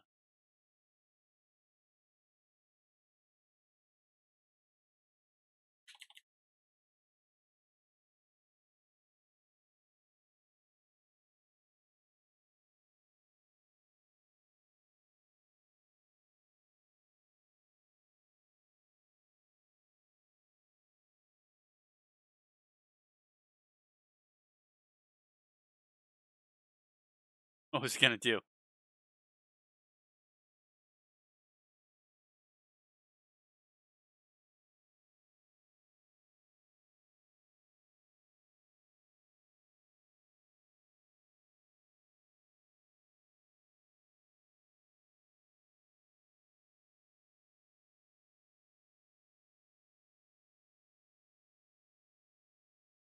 What's DMP?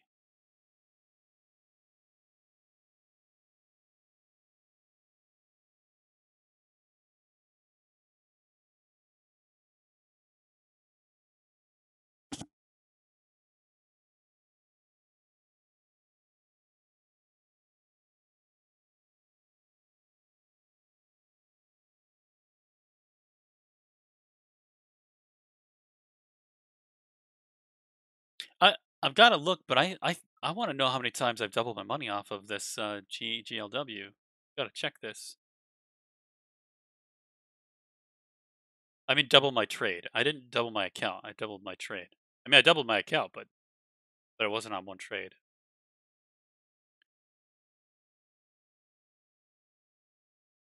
I bought in on the 12th, doubled up the 12th. No, I'm sorry. Bought in on the 2nd. My expiration was the 12th. Bought in on the 2nd, doubled on the 3rd. So that's one doubling.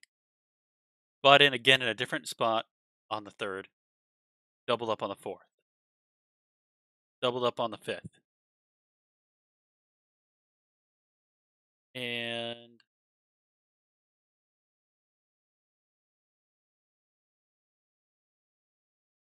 5th I bought in. Did I buy in on?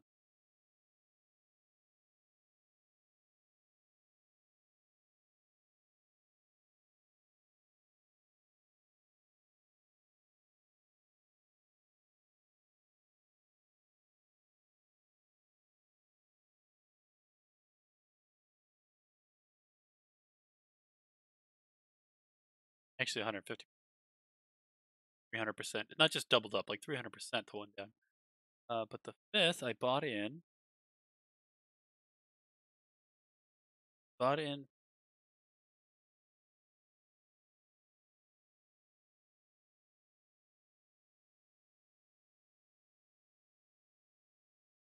Show that I ever sold that one. It was for 619, so it couldn't have expired. Where the hell did I sell on it?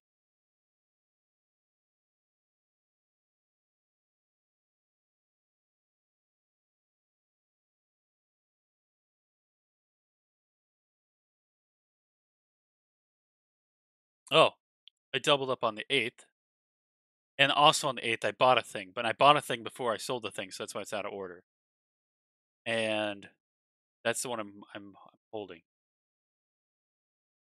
So what I say?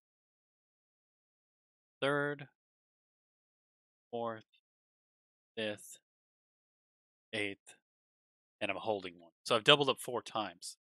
Kind of ridiculous. Kind of ridiculous.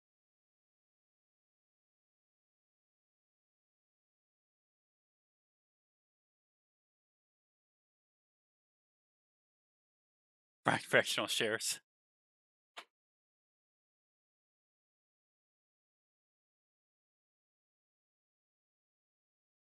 Because it makes Amazon cheap.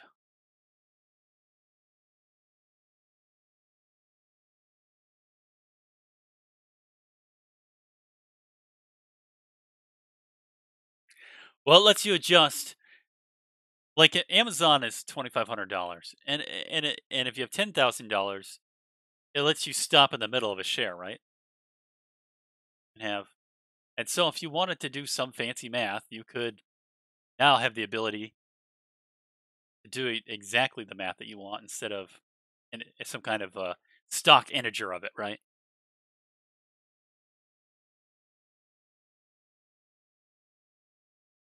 Yeah, I mean, I don't know why you wouldn't.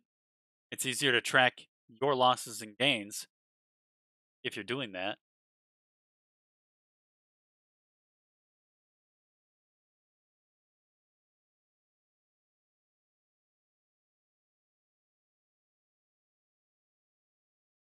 Do you actually calculate though? Do you go like, I want to invest 2% of my portfolio in this and calculate what 2% is and buy exactly that amount?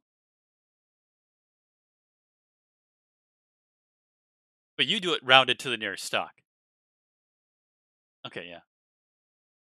Yeah, so I mean, for me, like, I do options. There's no fractional options. It wouldn't make sense. It would be a nightmare. There would just be a ton of options out there without any volume on them. I don't know. That'd be weird. My current play though is kind of sweet because I have GLW for 27.5, but I've got it for next month and I got it for cheap. And so if GLW goes up anything, it should move it. Oh, what happened? So the position I was in that I doubled up today was supposed to lose $9 per day on the decay, but it ended up 100% up. So like, so what? Forget the $9. But I was thinking of I had considered selling a call. How do you do that? Selling a put lower to secure $9 a gain for today, and then I could close the sell today, right? I could have closed it, but I thought I mean, it's a nice thing to do, but if you ever get in a situation where if you're in my shoes and you're in options, that's 2 day trades to close them both. So if it does start going against you, you can't get out without using 2 day trades. So I kind of thought like screw that.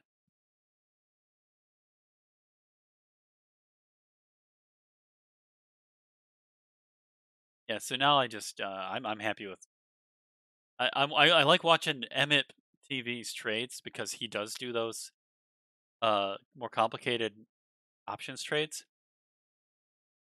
But I don't want to. I have no need to join him in doing those. I think that my buddy Shiggy on my a Discord friend, uh he was telling me how to do them too, but they just look like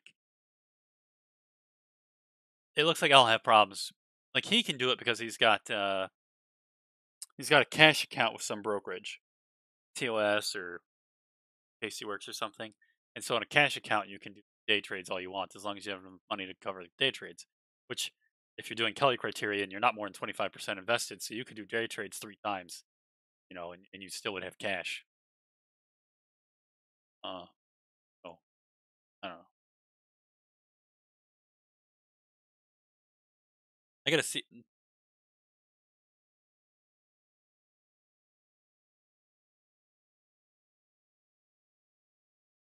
So back to that one billionaire that I was talking about. Uh, oh wait, Benner conceded that his operations have probably made him close to $1 billion overall. Some of his money has gone to partners in Hong Kong and the U.S. Unfortunately, he is not an actual billionaire. Oh, he's made $1 billion, but it's been split different ways. So he's only a millionaire. Only. Okay, great. 32 years after he arrived in Hong Kong, Benter is still betting on horses at venues around the world. See the odds change seconds before a race as all the computer players place their bets at the same time. And he's amazed he can still win.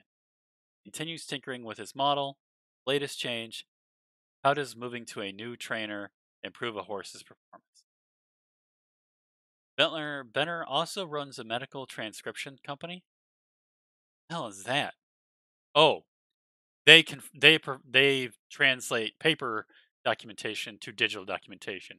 He was one of the early people to hire people to convert data from paper to computers. Only modestly profitable. Real business world to be a lot more difficult than racing. Guesses said he's kind of a one-trick pony. That's what they ended on. That's the quote. What a dink this writer is. Oh, yeah, I guess. That was May 3rd. I don't know. I gotta see if that writer wrote more. He's really more stories by Kit Chichel. LL.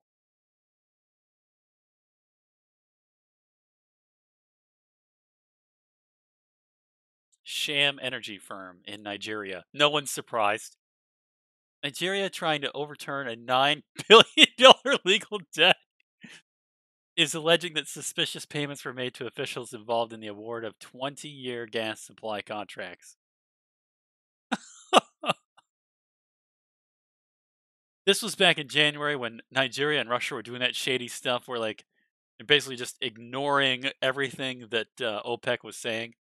I guess I shouldn't lump Russia in there. I think it was Libya and Nigeria, but I thought Russia was involved in some weird way, but I don't know.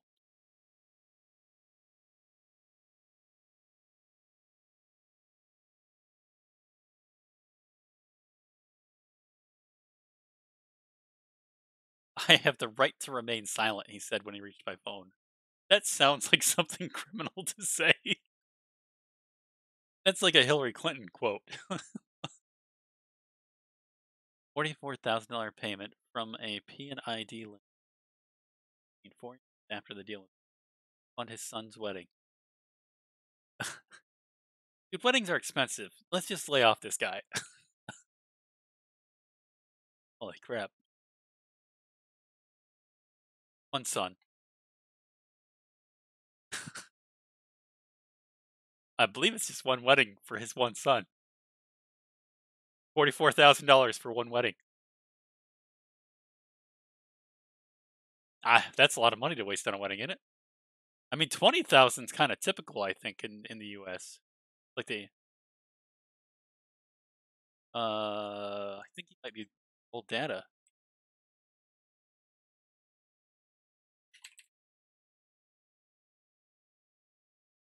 Average cost, I'm using old data. Average wedding cost in America is over $30,000.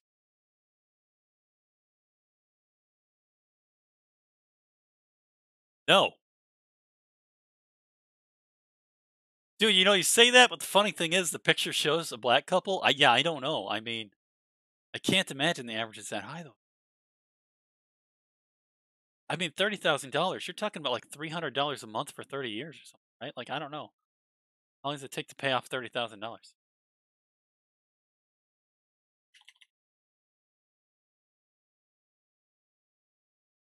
I can't imagine they're just dishing it out of pocket.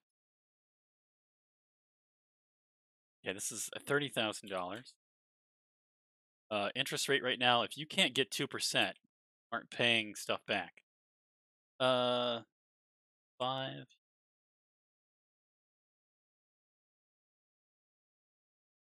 payment $500 if you're gonna pay it back in 5 years. 5 years. You're basically buying them a car. Yeah, I don't know. I mean, my buddy went to the courthouse.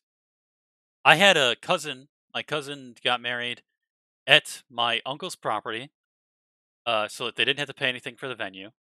And then, um, I think it was just the cost of the clothing.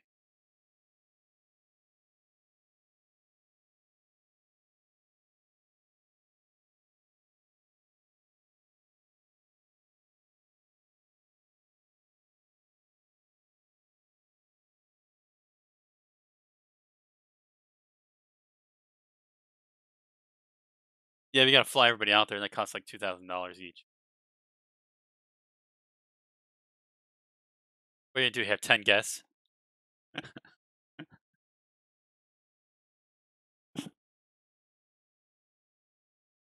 How many guests are you gonna bring?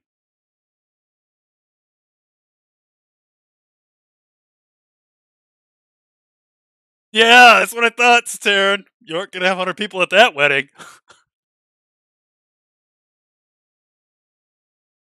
Thinking like a dude. Thinking like a dude. Yeah, it's not wrong to think that way. Not wrong. But I don't think women think that way. I don't think they're like, man, Jamaica, and I can save money, but no one can go to it. I'll just have my close family. I don't know.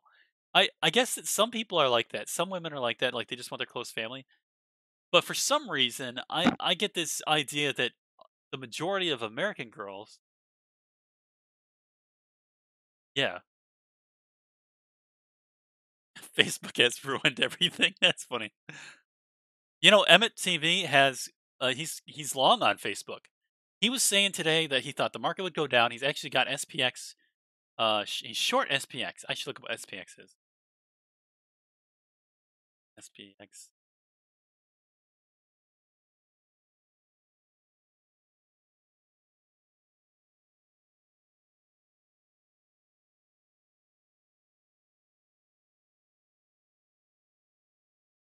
I don't know, but I was thinking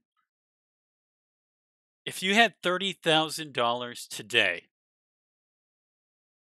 personal opinion, I would probably go with Apple calls for like a month out with 25% of it. I don't know. Like that's what I'm thinking. So let me calculate it real quick. Uh, 25% would be 2,500 times three. So it'd be $7,500 of it. I would put on Apple calls, 340 for like a month from now, and then I would just sell it tomorrow, whatever it was. And it was green. If it was green tomorrow, then I'd do it then. If it was green Friday, then I'd do it then. Every third day now is like a red day, right? Every third or fourth day is a red day. Trading day.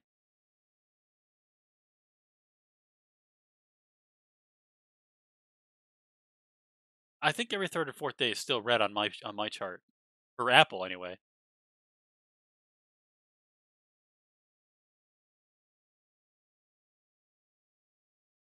I don't. You're talking about bowling is doing something weird, right?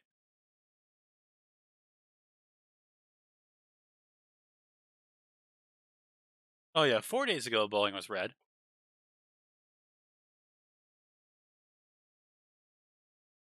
but bowling used to be green every fifth or sixth day. So we're it is different than it used to be. That's for sure. Well, I don't know. Maybe I've got the scale wrong. Let me look at the.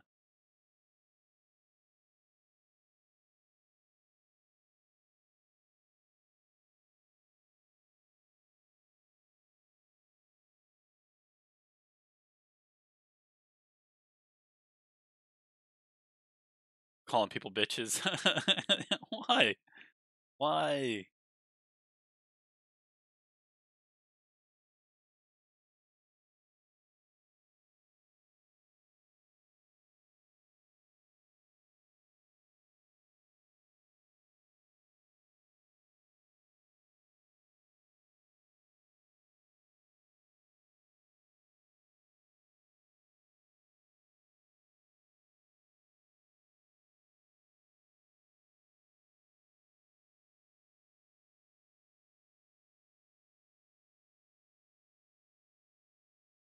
Yeah, I'm streaming docs.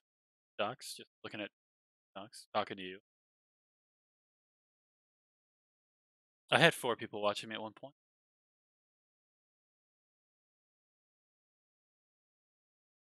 I guess I could turn my own phone on. Make sure my average stays up.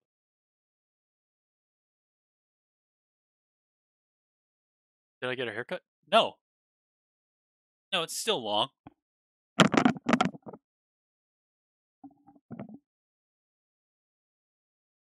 I actually have stopped cutting my mustache.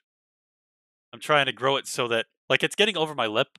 It's at the point where like I normally would trim it just because it bothers me. But I want to get the full blown handlebars. I don't care. I don't care because I bite my lip.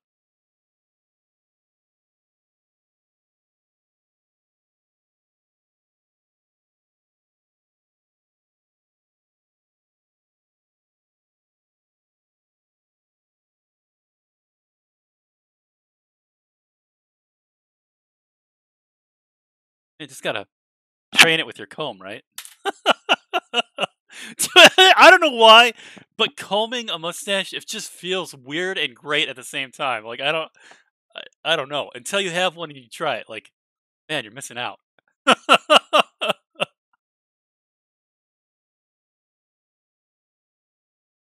Right on your chin? I don't know.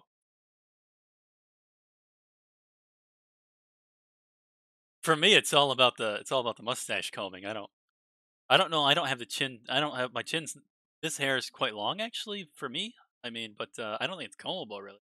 I guess I do comb it though. I like the way it looks when it's all matted in the downward direction, kind of straight like. Anyway, I don't know. I'm looking at Boeing, and it looks like five trading. What? Oh, let's see, 5, 6.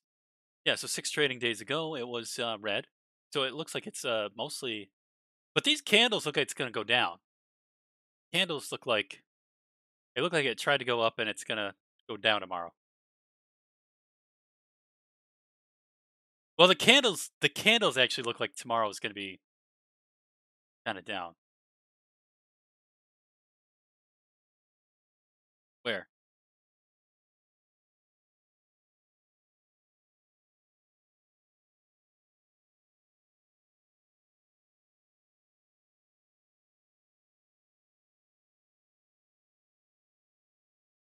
The 25th of May.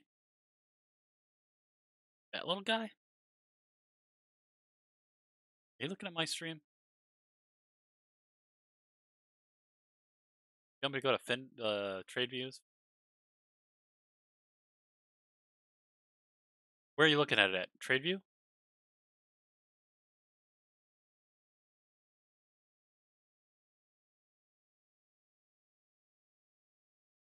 Yeah, I'm going to trade view. Yay! Full feature chart. All right, where am I looking?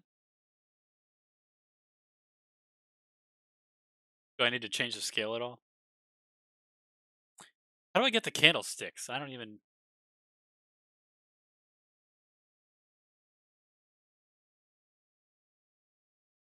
I only have a 1 day range. I don't have a 5 day range. Is that it?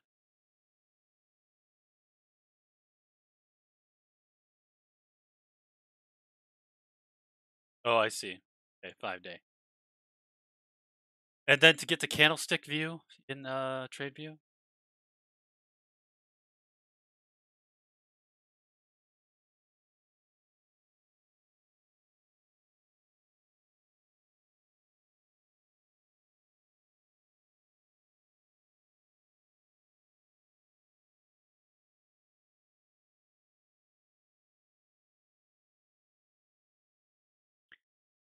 I still don't have any candles.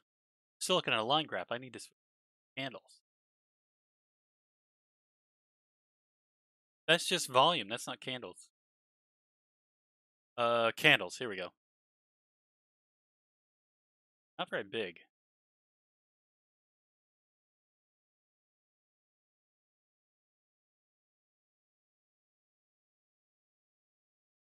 Okay.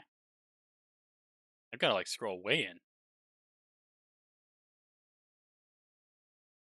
What the one? I need a different scale. What is 30 minutes?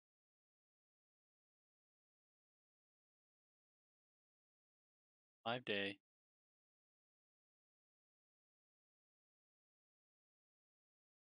I'm doing two contradictory things and it's not happy.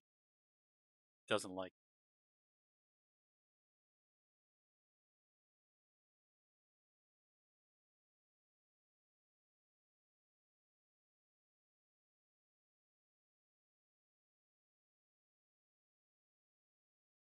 Yeah, so I don't know. I mean, yeah, so the 21st, the 22nd, I see a red candle, but these aren't very big. But today,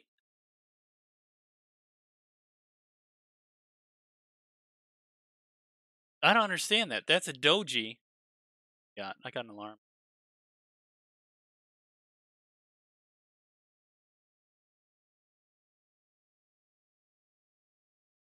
The doji I was looking at was actually from yesterday. So I don't, my what is this? Profits SPI, the chat bot is showing me a day behind, so that sucks. But on the trade view, Doji yesterday, which is the name of a candle, it looks like that, where it's really small on the actual box and the whiskers are really long. On the Doji, it doesn't really indicate the size of either one. It's like that the box is really small. But then this one, today's gain is a standard box and whisker, so I don't know. It's like the opposite of what I would expect, just from like the technical analysis, like the observation of the candlestick.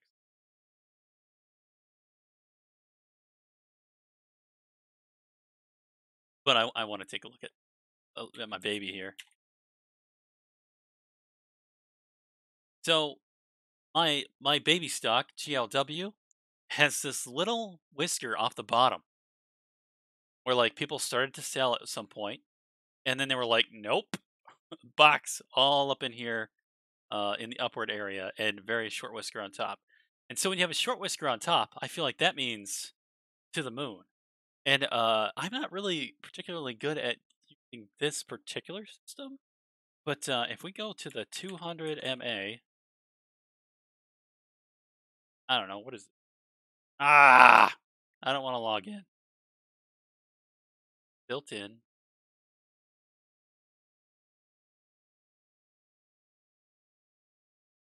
and then let's edit this. If I edit it,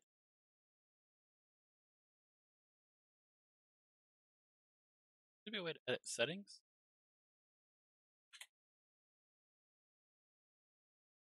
It just crossed the 200. So to me, like to the moon. Where's Boeing's 200? Oh yeah, you're not even at it yet. So like even if it's going to bounce off it, still can climb $40 before you hit the 200.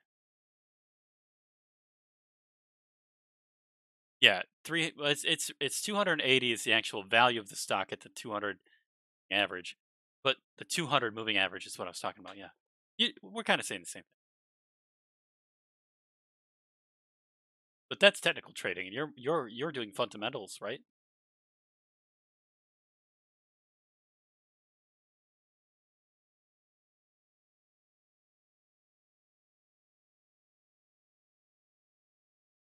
What else are you in right now? I'm gonna look at LK. Did you leave it yesterday or did you leave it today?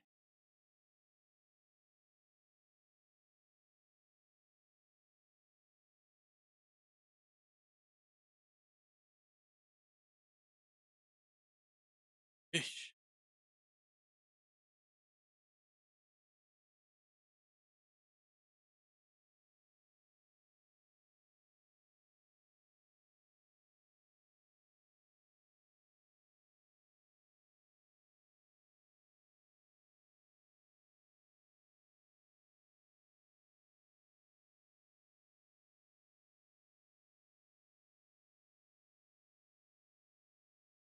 What's going on with China right now?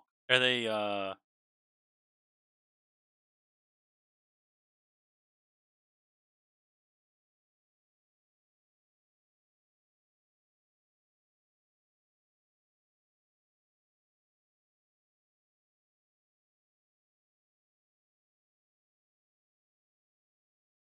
Patrick Ryan says stocks climbed higher late last week after President Trump criticized China. Stocks would have quickly declined, yet the exact opposite occurred.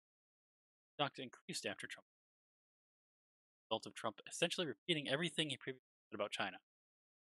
Anyone with critical thinking, I don't know. This is all like subjective data. Here we go.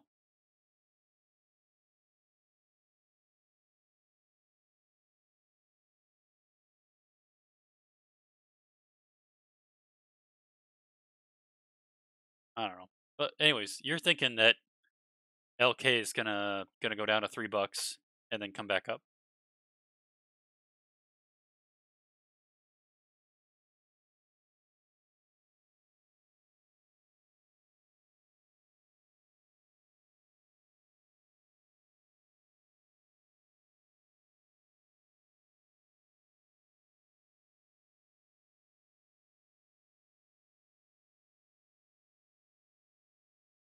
Yeah, I would imagine they'd need to. That they have to become compliant.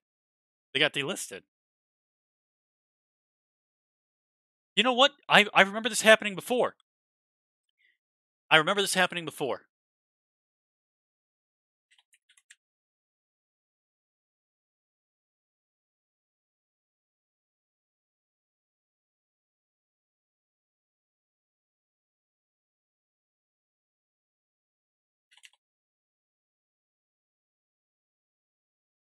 There was a Chinese gambling stock. I thought it was Linu. Oh, you paywall. I remember this happening before. Is it Linu? Is it? Does anyone in the chat know what that Chinese stock is? Chinese agriculture. There's a gambling stock.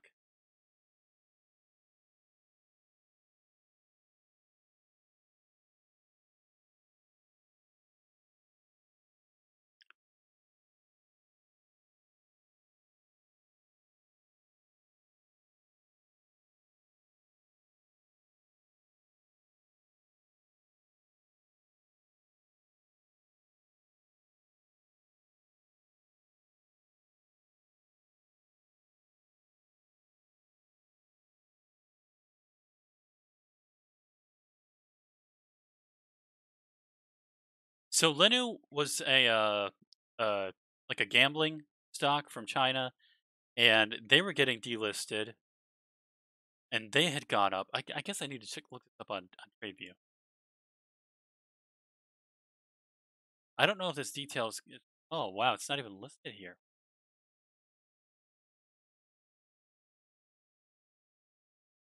TradeView doesn't even show Linu.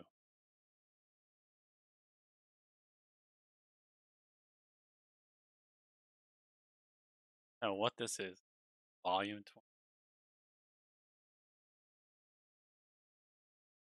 20. Handle.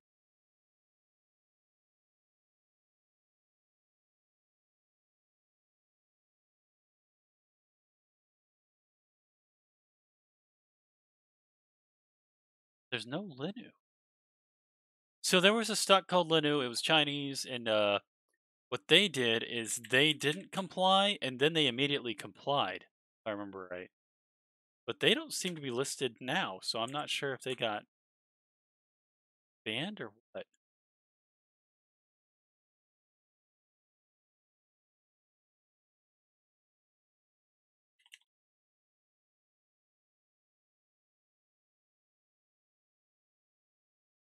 Keeps showing me Lindy, but Lindy's a hydraulic company. Like I don't,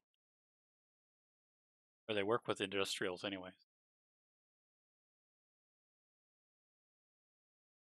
2018. Yeah, I guess it got totally delisted. Well, I thought it had happened before with Linu, but Linu was a gambling company, so maybe it's totally just not apples and apples. It's probably apples and oranges. I think that what they did is if I remember right, because I can't find an article on it, if I remember right, they were just massively up, massively down, massively up, massively down, and it all pivoted on their compliance with Nasdaq regulations. So if anything from that, I would think that Luckin Coffee would probably jump up quite a bit if they did start to comply. But I mean that's still quite risky, right? Like so, like you said, if it goes down to $3, probably a buy at $3, but that it might. So it's going to do at 480. It's on a second red day, so like 3 red days is kind of abnormal. I'm sorry, more than 3 days is abnormal. Less than 3 red days is kind of abnormal. If it's not, it's either one day or 3 days. I think, like personal opinion. But here you go. They got a 4 red day there. Here they've got a four. There they've got a two. Two. Like, I don't know. I guess it doesn't really follow any context here. So that's all fundamental stuff. I think that it's working on.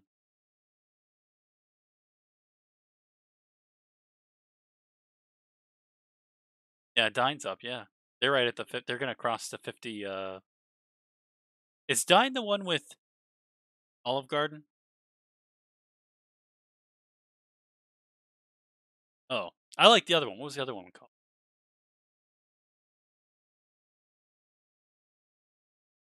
Garden is down.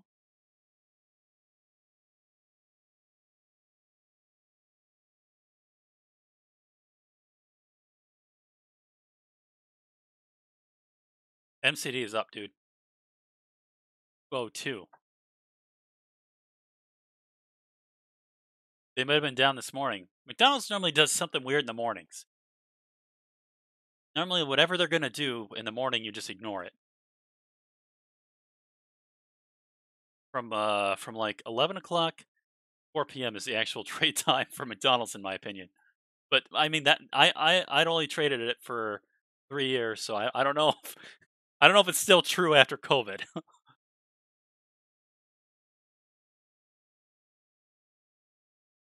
But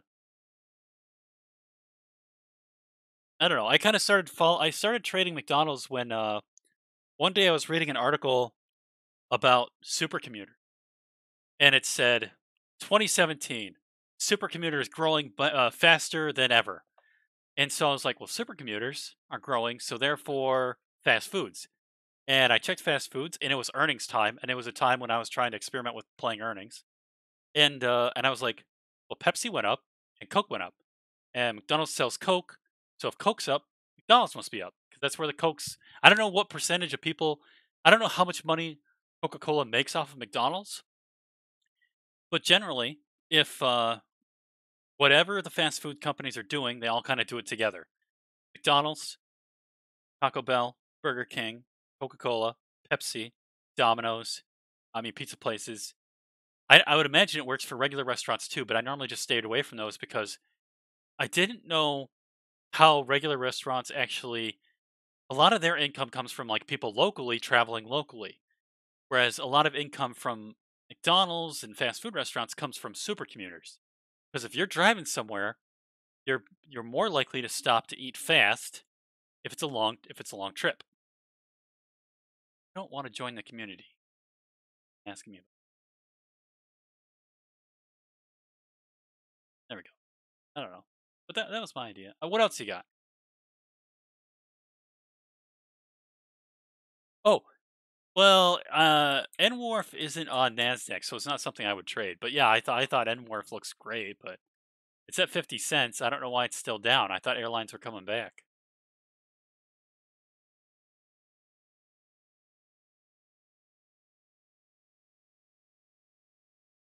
Like they're all family.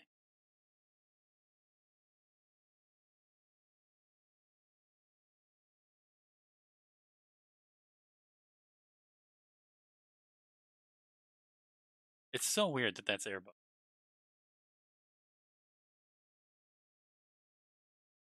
It erased. It erased my moving average. Crashed.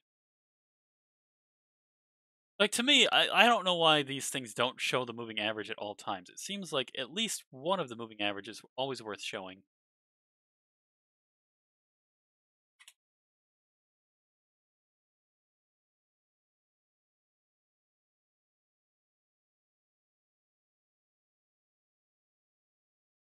Yeah, is there any news that's keeping them down? Yeah, but it's a really low percentage rate right now, right? Norwegian Air's passengers volume fell by 97% in May, a year ago, but it can only go up from here. Like, I mean, May was like the worst.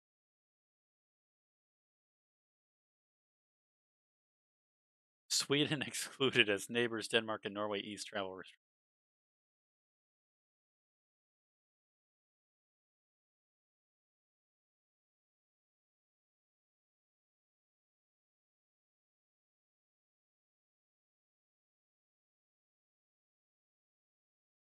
That should pop up. I wonder why. There's a lot of volume on this. It didn't move very much, but there's a ton of volume.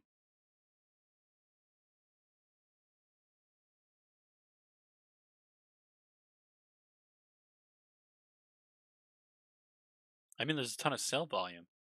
I never really understood how they determined that because to me, it seems like if you're buying something,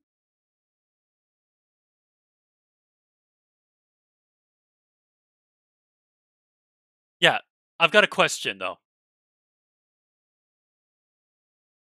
how how do they determine the color of the bar? Because if you sell something and I buy it, one of us for selling, one of us for buying. You know what I mean? Like it's already owned stock. It's being traded. Someone owns it. Someone's selling it. Just if it's a lower price. Yeah. Okay. Yeah. Brain fart. Okay. I don't know. I never liked that the way that they talk about it because it's always being sold and it's always being bought. But anyway,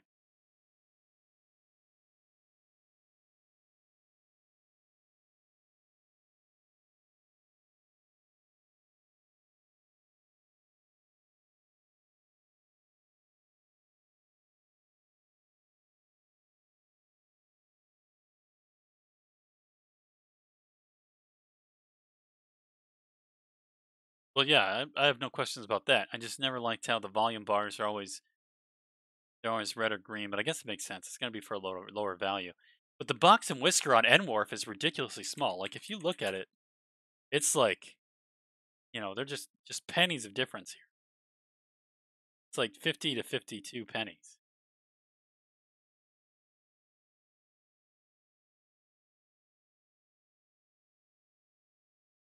You're talking about March 31st? Yeah, all the way up to $4. Yeah. Well, it absolutely does. I mean, it's an airline, and they got a loan from. I mean, if a company takes out a loan and the government says yes, we're going to give you this loan, they're probably going to get arrested if they don't like make an attempt to bring the business back.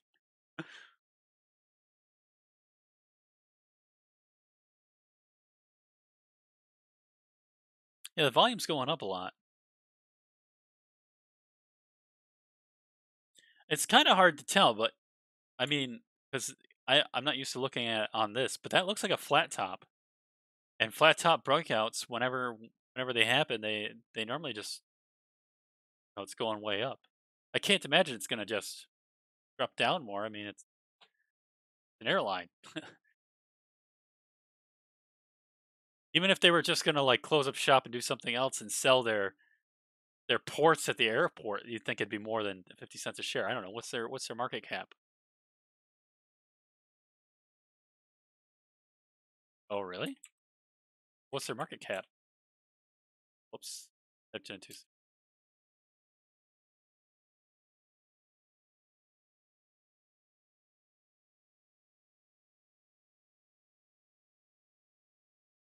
It's run by Norwegian though. They're really smart. Heck.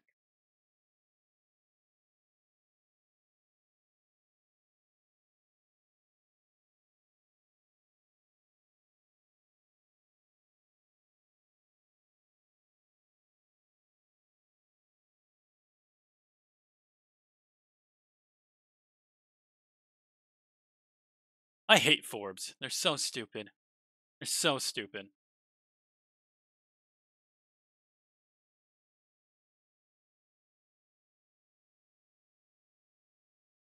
And then you have to like manually delete the ads. Like, pay the nuts.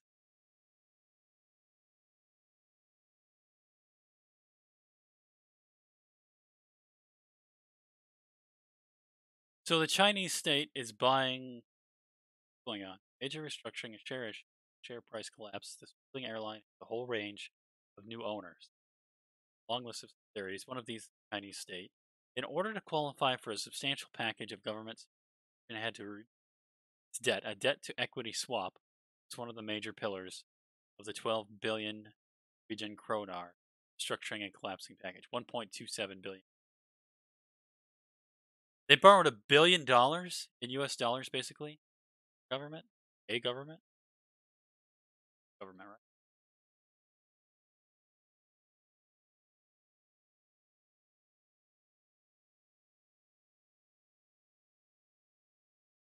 The Oslo Stock Exchange.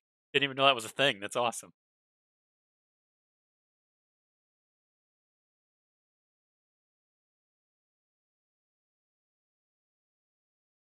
The notification goes on to explain the DOC aviation.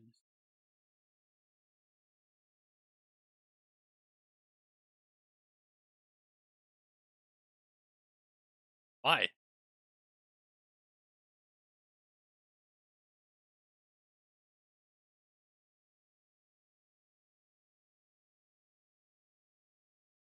What is gold doing?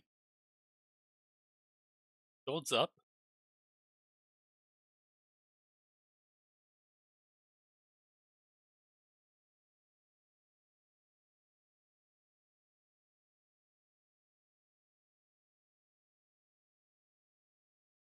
I see what you.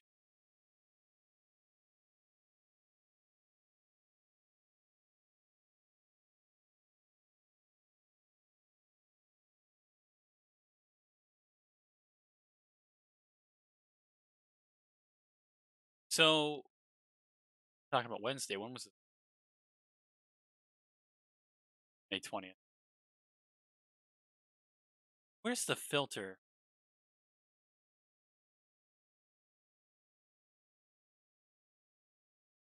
And then by day.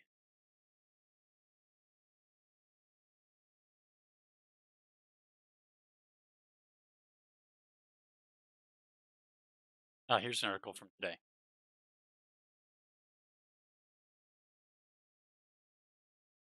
Nope. It's just Wall Street Journal's comments about it today.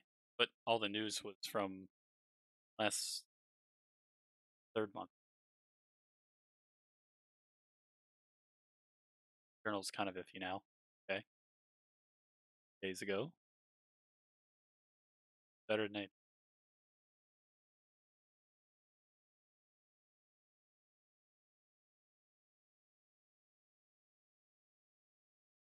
It'll make that noise too. Joop. The stock market. You open it up on what is TradeView, and TradeView just starts playing tones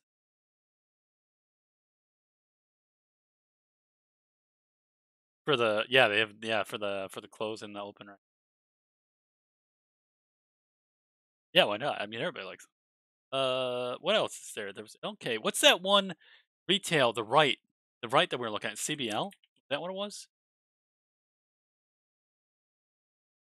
40 cents. I sold that thing.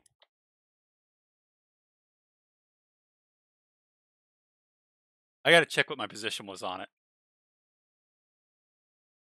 It's embarrassing.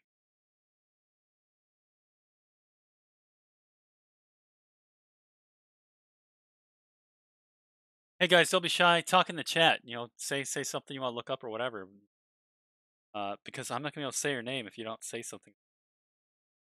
Um, CBL. When did I sell? I had a. Oh my god!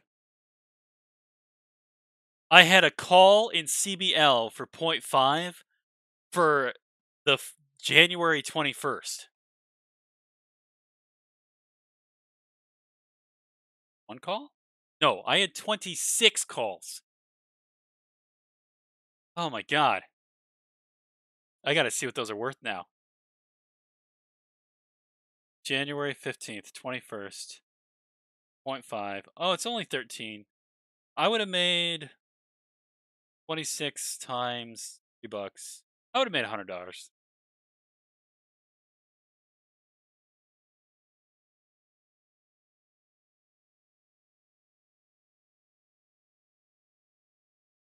Was that $3,000? I made. How many? Are you still in it? How much are you up?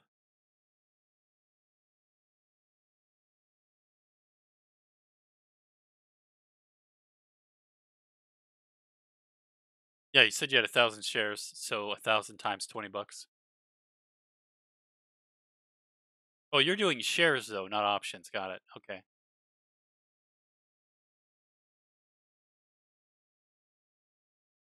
What was the other one? PK? Did you keep that or sell that? I mean, I did all of yours go up? Like LK is still higher than when you bought it. Did all of the ones that you had go up except for Enmore?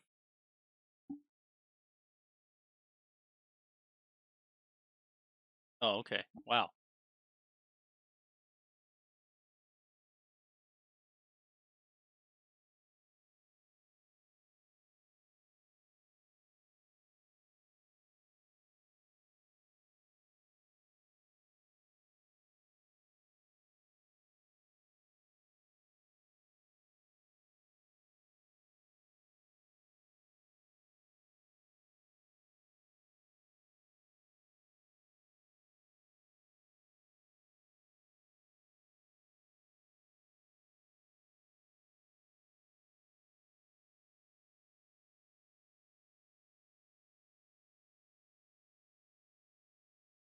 Yeah, but I don't.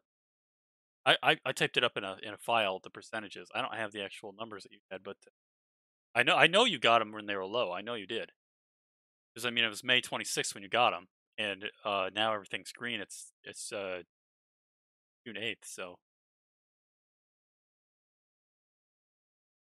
do you still have? Did you have a lot in Dow? Make off of that.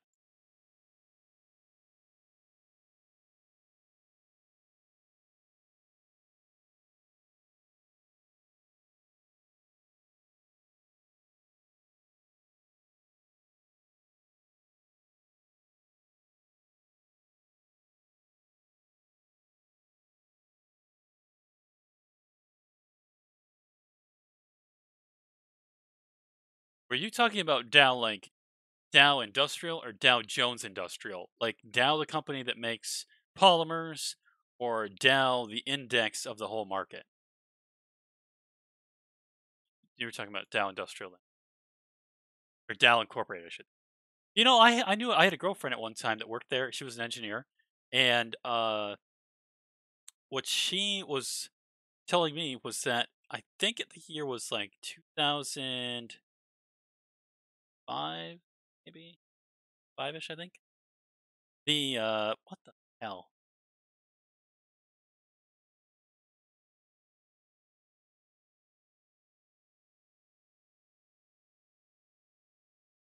Well, I wanted to tell my story real quick. I don't know if you cared, but they tried to sell the company out from underneath of the actual owners.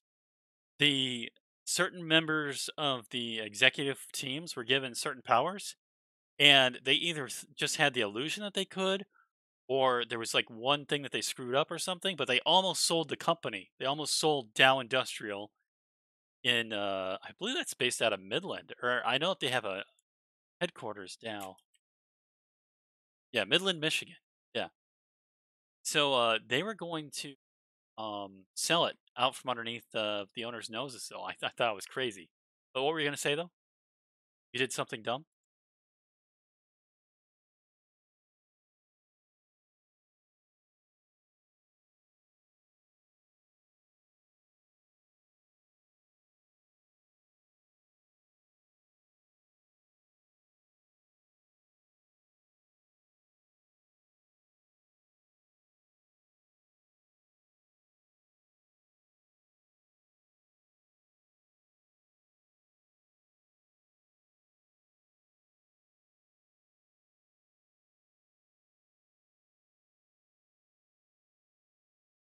Yeah, I mean, I don't know who would have thought that though, because like when you saw the gain on the third, when it went to, I mean, to not sell that day would have been like total ridiculousness. You know, I don't know.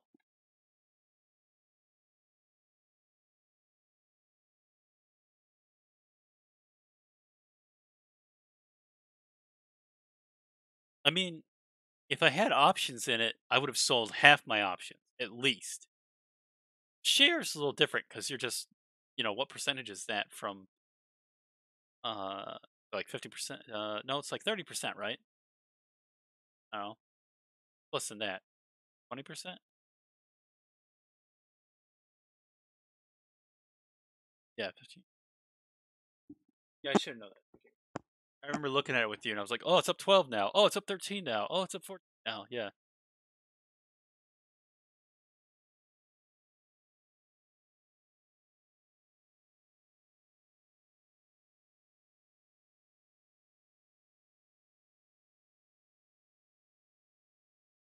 You remember when Tilray went all crazy?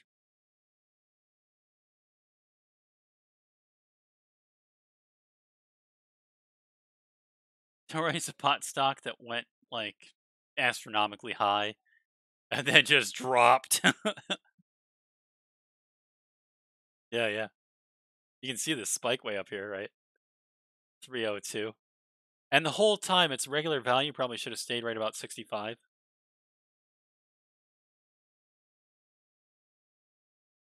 But I don't know. It's way down there now. It's like $10. Everybody's in this other one to see something.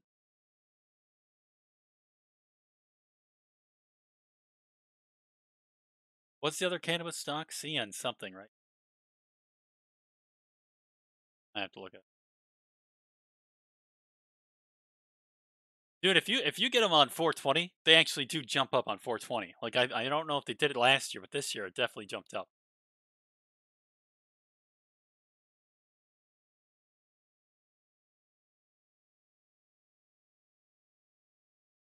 CGC, that's what it was. C Cron and CGC. I always know. My cousin wanted to buy, I think Cron, and I think it was. Oh man, it was back here somewhere.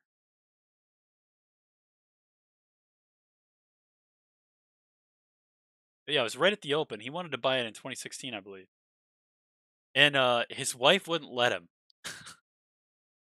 She said that can't invest in the decline of the foundation of America or something like that. Profiting off of that was wrong or something. But it went up 9,000% or something. Right in 2016, I think it was. I'm not sure if it was Cron or if it was a different one, but it went up 9%. It went up 9,000%. Like every dollar was $9,000. Every dollar you owned of the shares became $9,000 because it went up 9,000%. I think it was like a buck, and I think it went to $90 or something. What would it be? It had to go to $900. It had to be a penny stock. It had to be like 4 cents or 1 cent or something. It had to be 1 cent and it went to 90. I think it was 1 cent and went to 90. I'm not sure. It was some crazy thing that happened.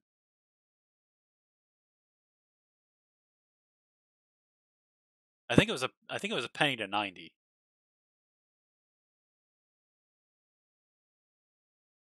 I don't know. Canopy Growth. Yeah, so I don't understand. So it goes up like crazy January 19th,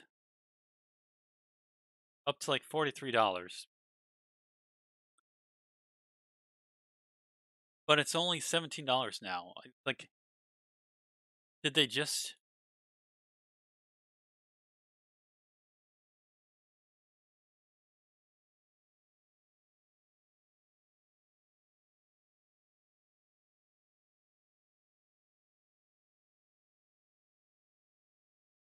annual revenues 2016 nothing, 76 million, 139 million, 200 million, 300 million.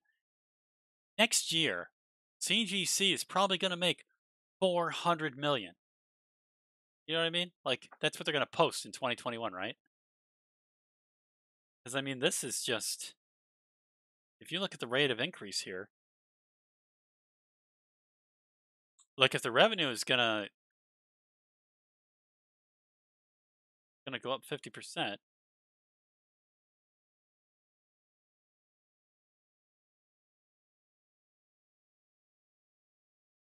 Yeah, I'm sure they're insured though. And it doesn't detract from revenues. All your shit can be stolen. You still get the same revenues, don't you? Because you're just gonna buy that product. You're not gonna not sell to people. Well, I see what you mean. Like there's gonna be a month or two where like they have like no sales, right?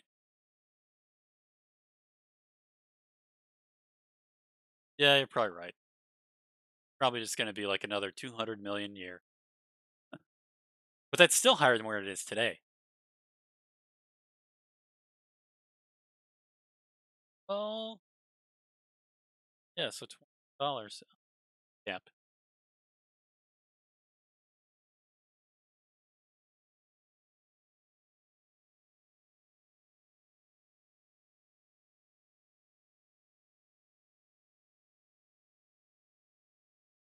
Market cap 6 billion. Is that what it said? 6.6 billion. They're making 200 million. So that's a fifth of a billion. So 1 billion would be their 5 times, and their 10 times would be 10 billion. So, and they're growing. So this market cap should be this market cap has room to go up to 10 billion. So if it's at 6.6 at 17, where's my calculator button? This keyboard doesn't have a calculator button. I hate that. My old keyboard had a calculator button. All right. So, anyways, uh, 10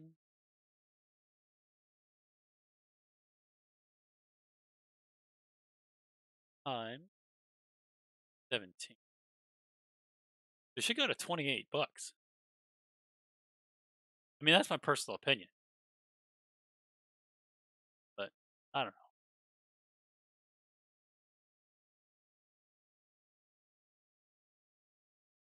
$28.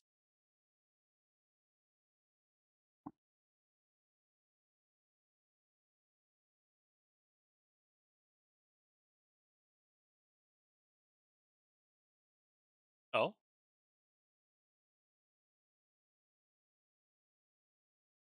I thought you were excited about BA. I'm pretty sure I remember you being very excited about Boeing going up. I remember that.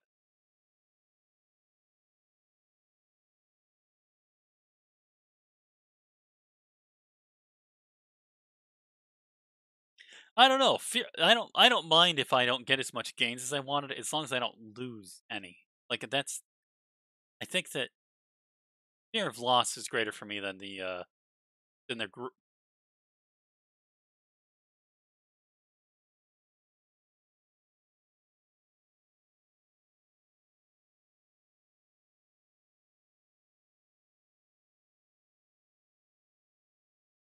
What I every time I talk to Emmett TV, I kind of regret it a little bit because he told me about this play for GLW and he didn't get on it, and he told me about it.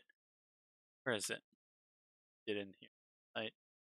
I believe first time I bought was on the second.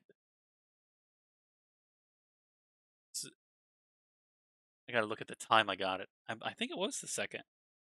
And that day it just jumped up like crazy. Like I gotta look at it. I don't know why he just didn't. I don't know. I,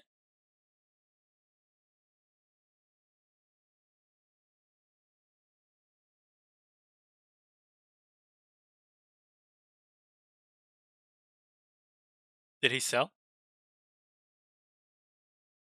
It's the Starbucks of China, and there's 27 million in just one of their cities. Luckin's gonna go up eventually. I mean, it's just. I mean, you could just look at it and you could just be like, objectively, it's a whole country of like billions of people, and that's their coffee shop.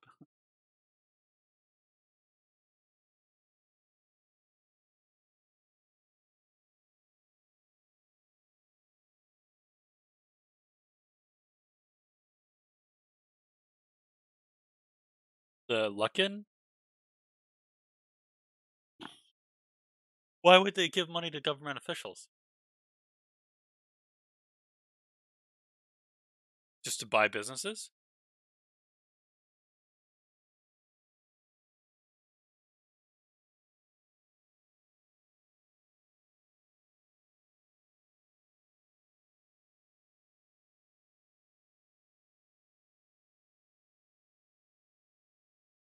But if you have a business online in China, you're secure.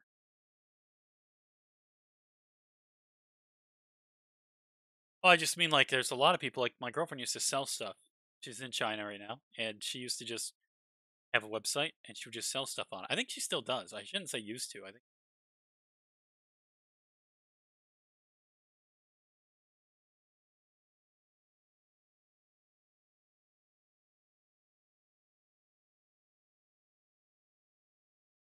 I kind of feel like I'm going to wake up one day and she's going to be rich and I'm going to be still trading stocks, which is like the opposite of the way that's supposed to work. But okay,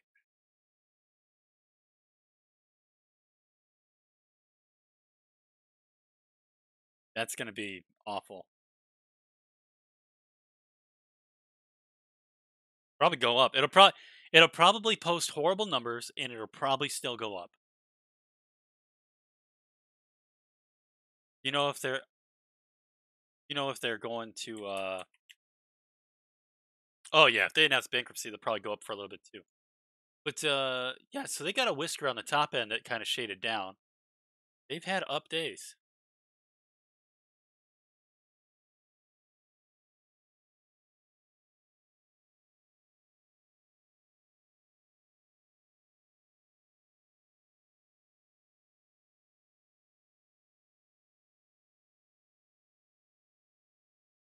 Uh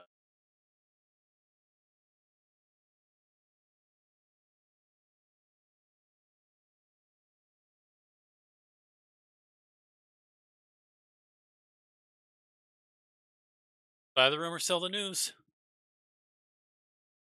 I don't know. But yeah, so I mean I personally think that there's no way their numbers can be good because of the coronavirus. Um and and then and then I think it's going to go up because I don't think their numbers can get worse. Although the virus, I don't understand. The market's going crazy, right? Like SPY's going up like nuts. The virus is laying off, like it's like easing up. Only 400 people are dying a day in the U.S. instead of 2,000.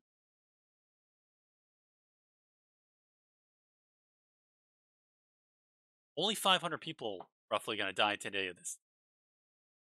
And I mean, I'm just going by the numbers that I have. Like everybody says these numbers are wrong, but I can only go by the numbers.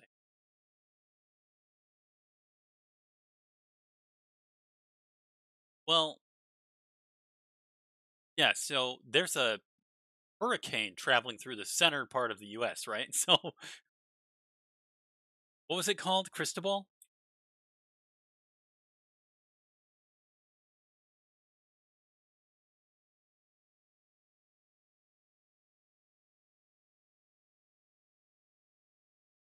Tropical depression. Cristobal projected. Well, I mean, it was classified as a hurricane for a few days. I don't know. I,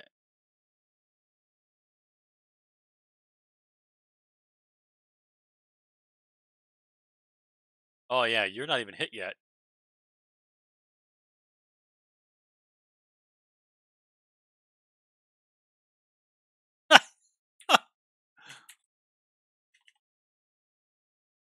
Is the Weather Channel a stock? Because no, it. So like, you know that I trade. I made money on GLW because every window in America is broken, right? Like, but if you follow the track, yeah, right, I did. Yeah, that's totally an Emmett TV trades thing. So I know, yeah, but so let's just bear with this trade trend, right? January, Australia's on fire. Anyways, there's a pandemic. There's the riots. There's there's some earthquake, some hurricane. I'm just thinking that like there's gonna be a really bad hurricane this year, or there's gonna be a really bad earthquake. One of these two things, right? To insurance? Sorry, go ahead. You go first.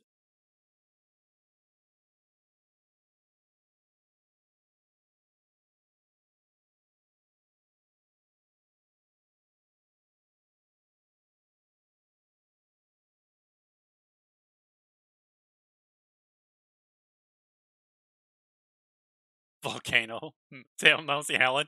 There are people that say Mount St. Helen's going to go to this year, so I don't. That's kind of scary.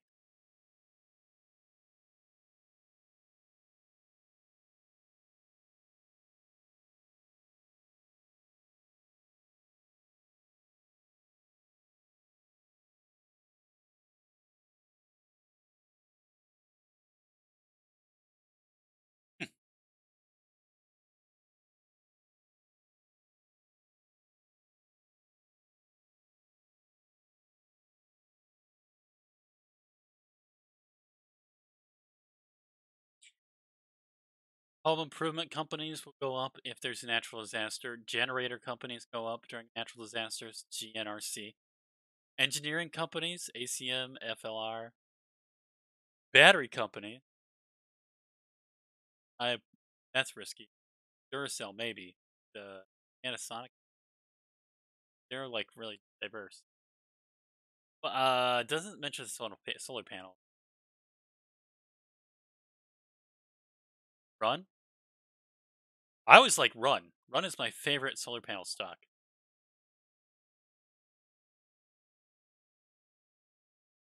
Biggest, I'll tell you that. They do it on Investopede. It happens every year this time of year. I'll tell you my cycle. I used to do this cycle every year. COVID's the reason why I didn't do it.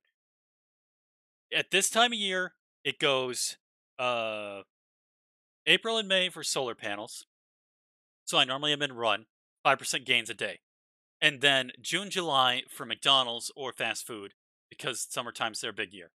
And then in the fall, like August, September, I normally try to catch on to like Logitech or technology companies because they have a whole bunch of events going on. Like CES is on in January or whatever, but they have other events like Logitech posts all of Logitech's uh, big awards. They get them in August.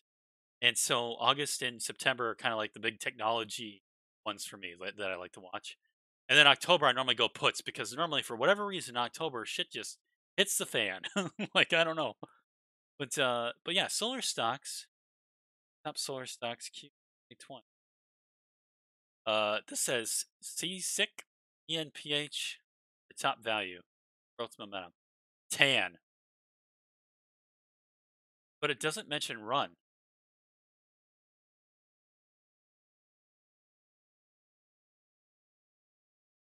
How can this talk about solar without run? Run is the best. I gotta check this ENPH thing. PH doesn't really. A CSIQ.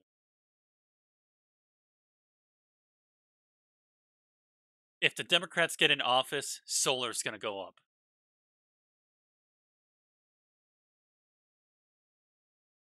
What I'm saying is that solar is a green energy, and Democrats drop money. Like you can during Obama's administration, there's not a lot that I'll say positive about it because of all the wars and stuff.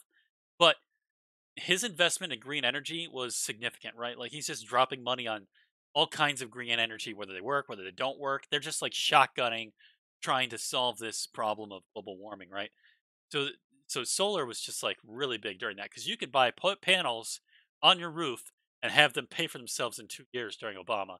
And I don't know what it's at now, but it was pretty crazy. And they would half of the money you could just get a loan for half of the money. Like,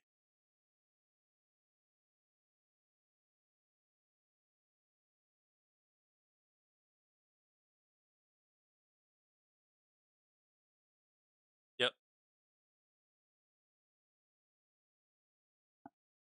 yeah,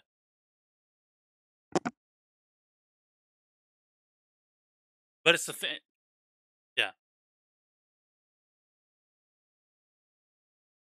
you you need them down low so you can get to them, so you can clean them off. Yeah, I don't. No, I don't. I don't think that matters. It's the angle that your roof is on. So like if you have a southern facing solar panel setup, that's the best because we live in the northern hemisphere. All southern slopes get sun all year round.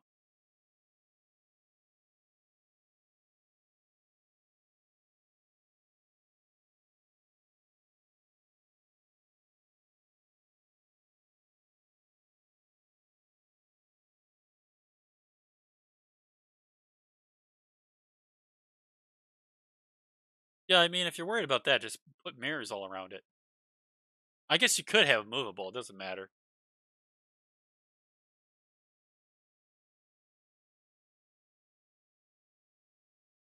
The so I don't think I ever talked about this with you, but one of my projects that I did when I was an electrical engineer was I built a solar testing uh, structure, right? And so, like, it had walls, it's got lamps on top, and underneath it had heaters and heat plates. And they were testing for both what kind of thermal energy you can get them up to, and what their efficiency is when they're hot or when they're not hot, because they have to resist a certain heat temperature. And I don't think the mirrors would get them too hot. I think that well, yeah, I thought we said we weren't putting these on the roof though. No one puts mirrors on their roof. You can't do that.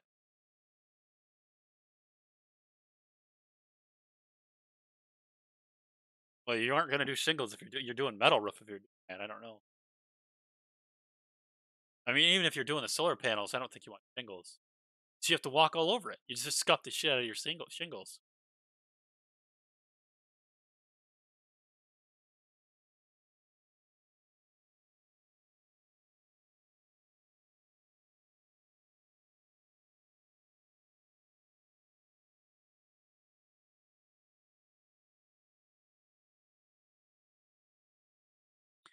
The average cost of a solar panel installation in the U.S. is $17,000. Through tax breaks, the other discounts can make it as low as $5,000 in some states. This is an old article.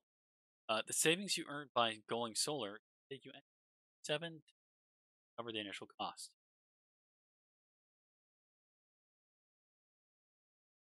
This is what you do.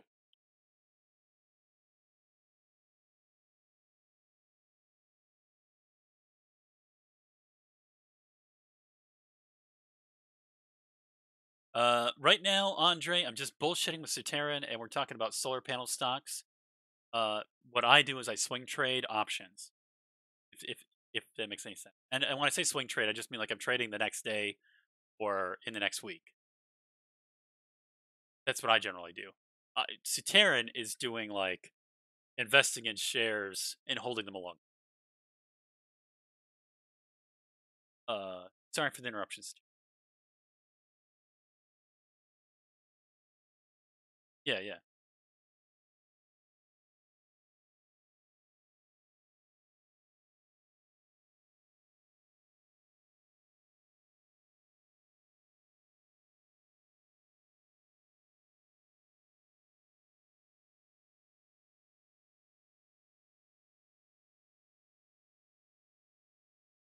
Check this website I just found. A tuxedo can pay for itself in 4 wears. I think I've worn mine twice, so I just gotta wear it. I've just gotta lose a lot of weight, and I can wear it 2 more times, and it will pay for itself. I'm just kidding. No, I got a really good deal on mine. Mine was $150.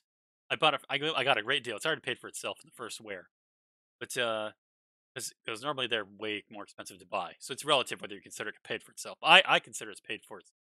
I mean, it's just using it twice was great. But $8.50 for what? What? Oh, gotcha, gotcha. Yeah, so tomorrow I'll probably open up big. But this website has hybrid cars paying for themselves in 11 years. Coffee makers pay for themselves in 2 months. What? A $4 latte. Okay, yeah. So I'm not going to make coffee the quality as it's a store. It's not going to pay for itself. This is a fucking lie. College education, 20 years. This is true. You get a college degree for it to pay for itself. Yeah, it takes a long time. It's stupid. I shouldn't have gone to college. I regret it entirely. This was a total mistake. I'm an electrical engineer. I've got the degree. I've had the job. I've been there. I had the huge office. You know, it's just a pain in the ass. First, you have a degree, and then second, everybody's going to challenge you on every fucking thing you ever fucking say or ever fucking do, and you're gonna have to defend everything you fucking do, and you're gonna have to write papers on it, and you're just like, dude, I've been doing this for 5 fucking years. Like it's just an argument. It's just an argument the whole way. It's like fighting tooth and nail. Well, except with some people. Sometimes you have some customers where they just are so appreciative of what you've done for them that they think you fucking do magic. They swear to God that like, oh, you got to do something. They'll call you up and they'll be like, I had a coworker look at me. He's like, Zach, what's this say? I look over at his computer. It's got Japanese on it, and I'm like, dude, I don't know what that says.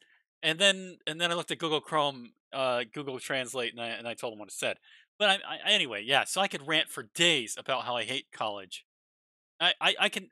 I had 10, 12, 13. I would say that I had 16 classes. I probably had 10 classes that I needed. And I think I took, oh God, I didn't want to count. It's just going to humiliate. Solar panels, pay for themselves in 7. Refrigerators, 5 years. How does a refrigerator pay for itself? And electricity guzzling by a refrigerator counts.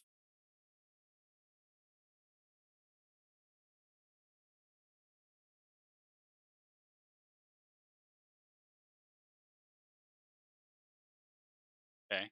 So, fridge from the 90s, you could save 250 to 90 over 5 years. You're figuring you're going to save.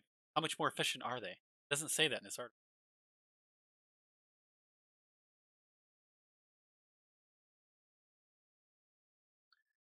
Washer and dryer. I do not believe this. My landlord got me a new washer. That thing sucks. It wastes a lot of water. It's terrible. I don't think it's more efficient. I think that was a backwards buy right there. I got a bucket downstairs where like the connection is to prove it. Like,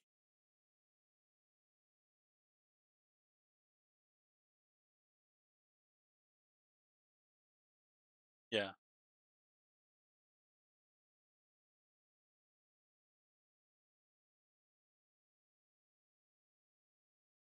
I was really they took the dryer apart and I didn't realize how simple dryers were.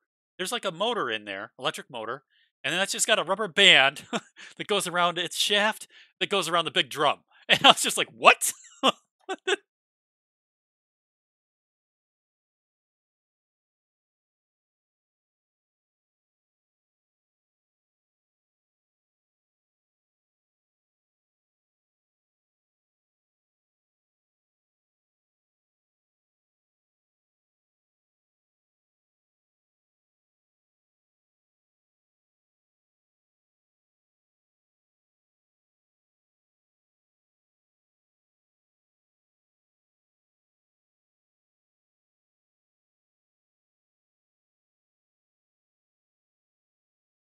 A home gym pays for itself in 3 years. No, a home gym pays for itself that year because you don't get hassled. You ever been hassled by a gym? Oh man. You're just trying to like leave the gym. If you try to leave a gym, I swear to God, it's like I don't know. It's a mess. The best thing to do when you want to leave a gym is to just close that bank account. I'm not even kidding. Just open a new bank account, close that bank account after you move all your money over. It's way easier than ever doing anything trying to leave a gym. Because they'll charge you 4 months later. They're like, "Oh, well, we didn't know," and it's like, "Oh, well, I told you 4 months ago, and the month after that, and the month after."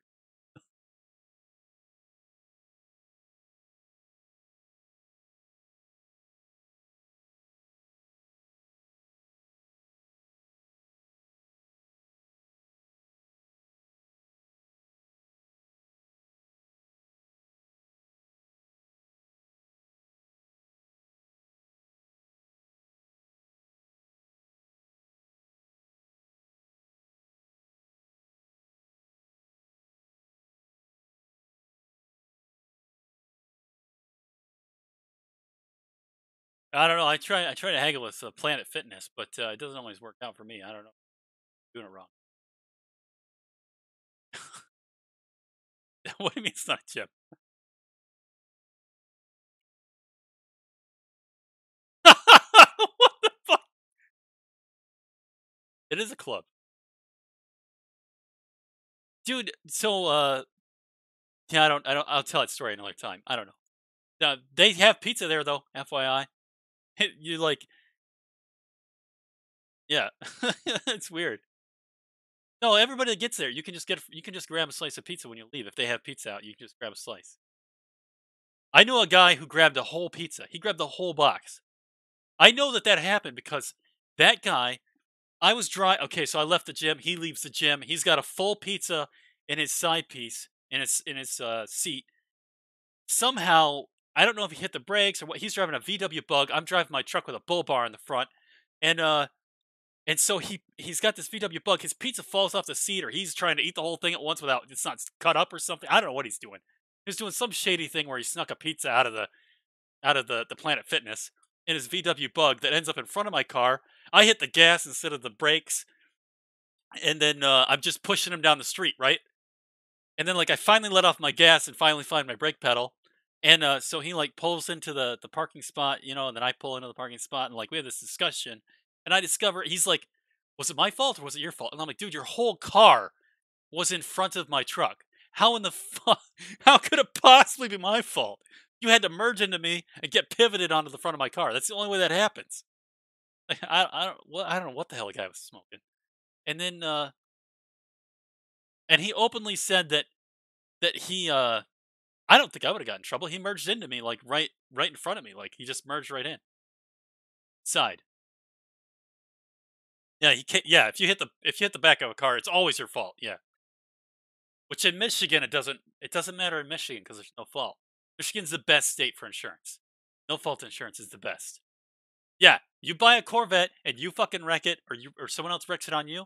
It's your fault for having a Corvette. You buy a fucking $100,000 car. That's not the person who hits you's fault. And that's why I love Michigan. It's the best. It's no fault insurance.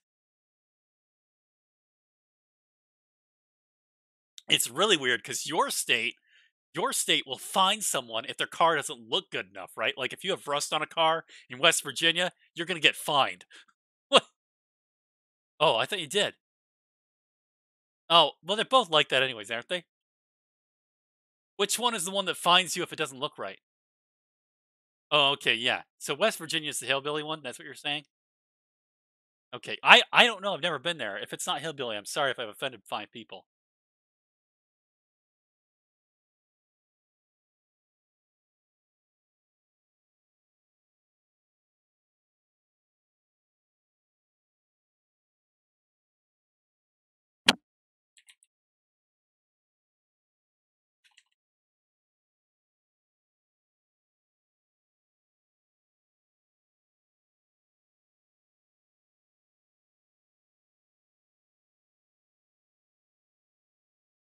Uh, so JKS might be a serious buy.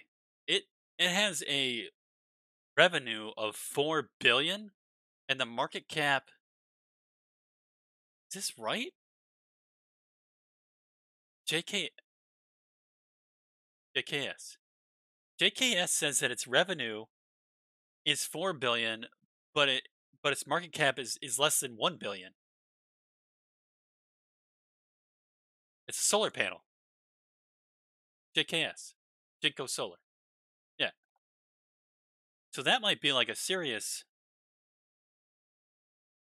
I have to add that to my watch list.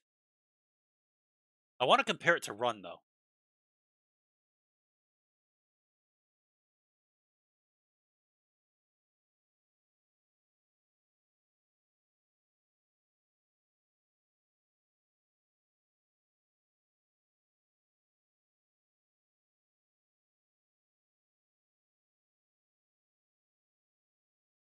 Sunrun has a market cap of 2 billion. Sorry. Yeah, so the market cap on Sunrun is the same value as Sunrun. Oh,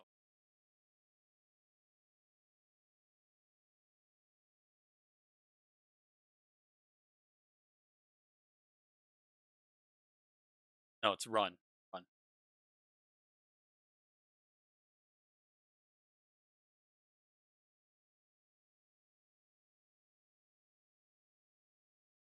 And it goes up 5% per day, like for like several days in a row every spring. I don't know if JKS does that every spring. 2 billion market cap. Where did it tell me?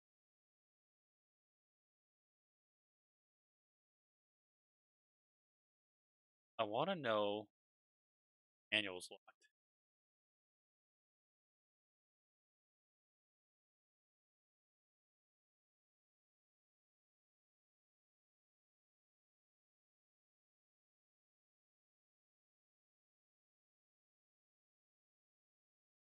I want to know their revenues. Sales revenues, 300 million, 800 million. Yeah, so JKS seems like way better of a deal. JKS is the market cap is lower than their revenues. Run has revenues of 800 million. They're 2 billion. It's it's only a factor of 2 times, so it should be a 5 billion company. Run is at 19. Two should go up 3/5 more. So 50. Where? Scroll down where?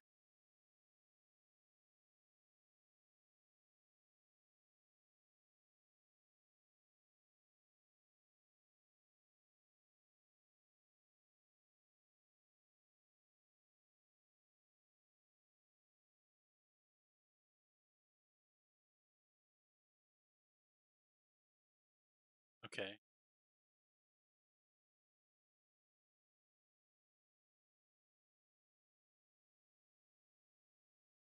Oh, market cap 2 billion, but I don't see the revenues.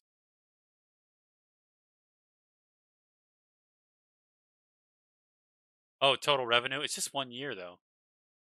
Could be a fluke. Oh, last year's revenue. Oh no,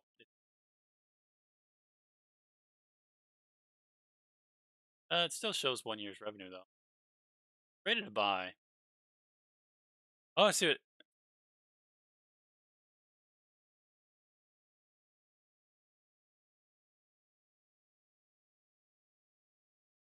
Yeah, well, I still have to do the crazy math, right? Because I still got to look at the like this has a 21 billion revenue, and the market cap is 150 billion. So it's 5 times more plus another 50%. So it's 6 times more, 6.5 times more. That's MCD. So with JKS is at 800 million. So we'll just say it's 1 billion, hypothetically, it's for easy numbers. Okay. And then 4 billion there. So it's like only 4 times. No, revenue is 4 times market cap. Yeah, JKS is a total buy. Total buy. Strong buy. Yeah.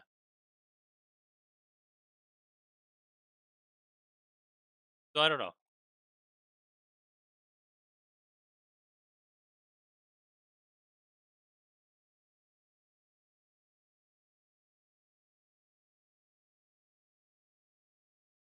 Yeah. So election time is in the fall, right before winter. Solar panels don't really. The solar stocks don't really go up during the winter.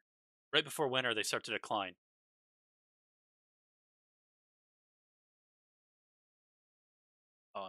That has been around longer. There's 2011 shows data for on TradeView, 10 years.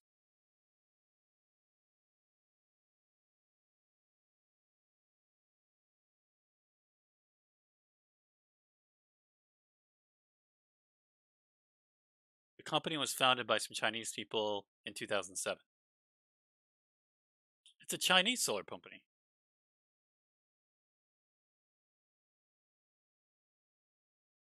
JKS on the NYSE. Huh? It's on the New York Stock. Yeah. Yeah, I added it to my watch list. It's at 19, and gotta put it next to Run and see.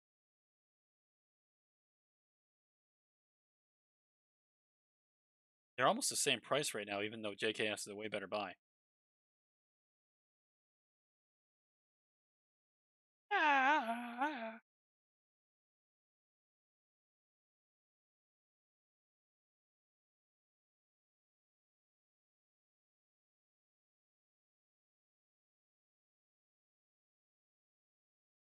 What are you doing? Oh, I was doing the oh crap, my app doesn't work right. Uh, Audible. I don't know.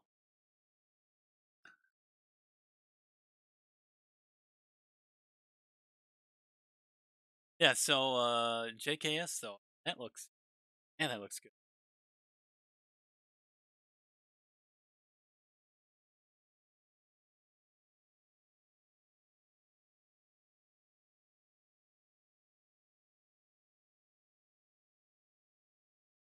Okay, but then after that I have to play Conan.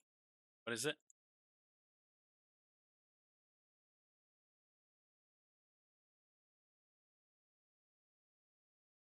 Got it when?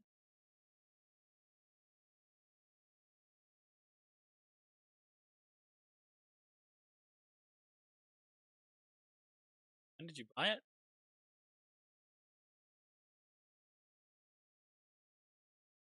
What date did you buy it?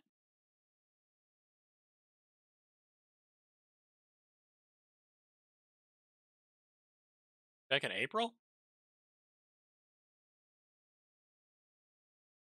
Crap.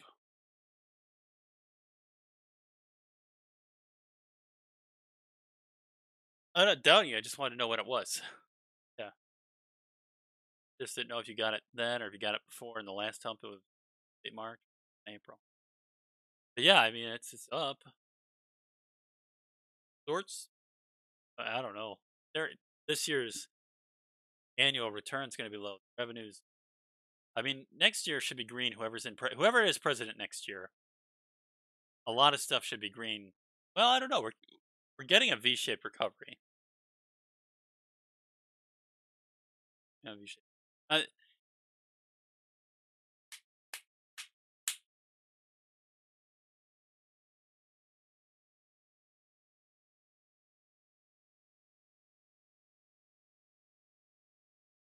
okay.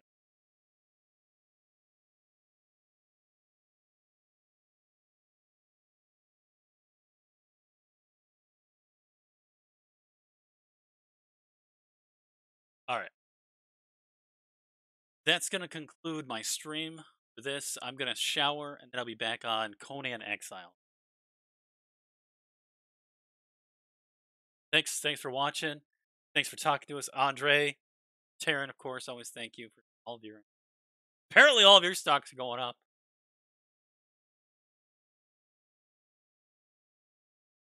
No, no, you totally. These calls are good. You bought them at the bottom, and they're coming up. I always think about like the stock market like an ocean, right? And I always picture like this animal that just lays down in it, and the water goes up around it, right? And that's like the institutions for me. And then everybody else is just like a dolphin. Like, I don't know why I have that visualization. But that's what I don't know. Maybe it's silly. But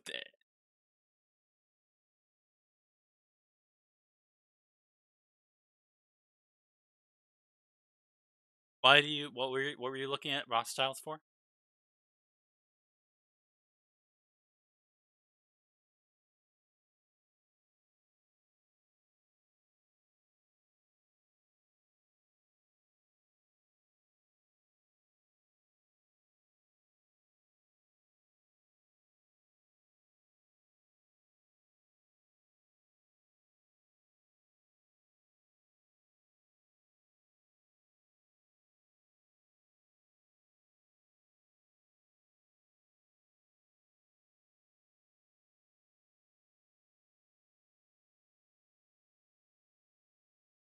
Wow, wow, that was a plan the whole time.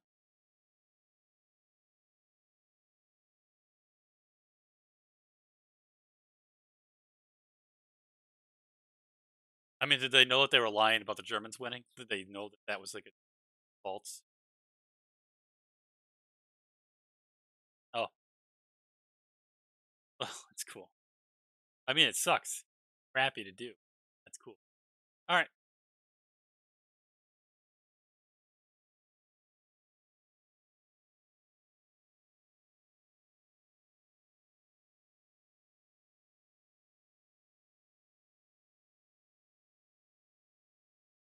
They died out.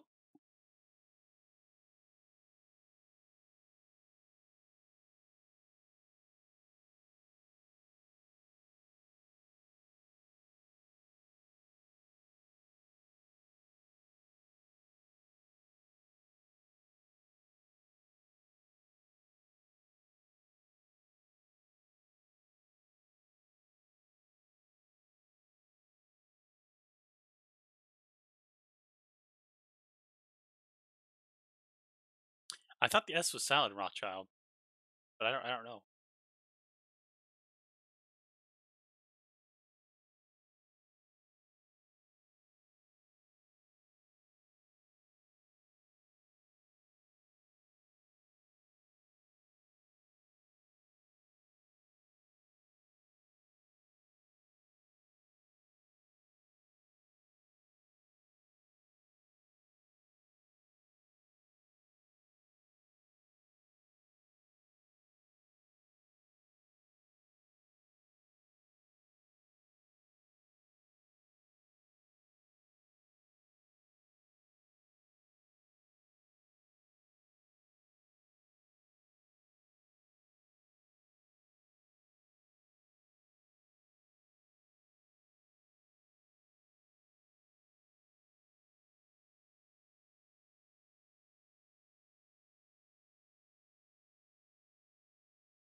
I am.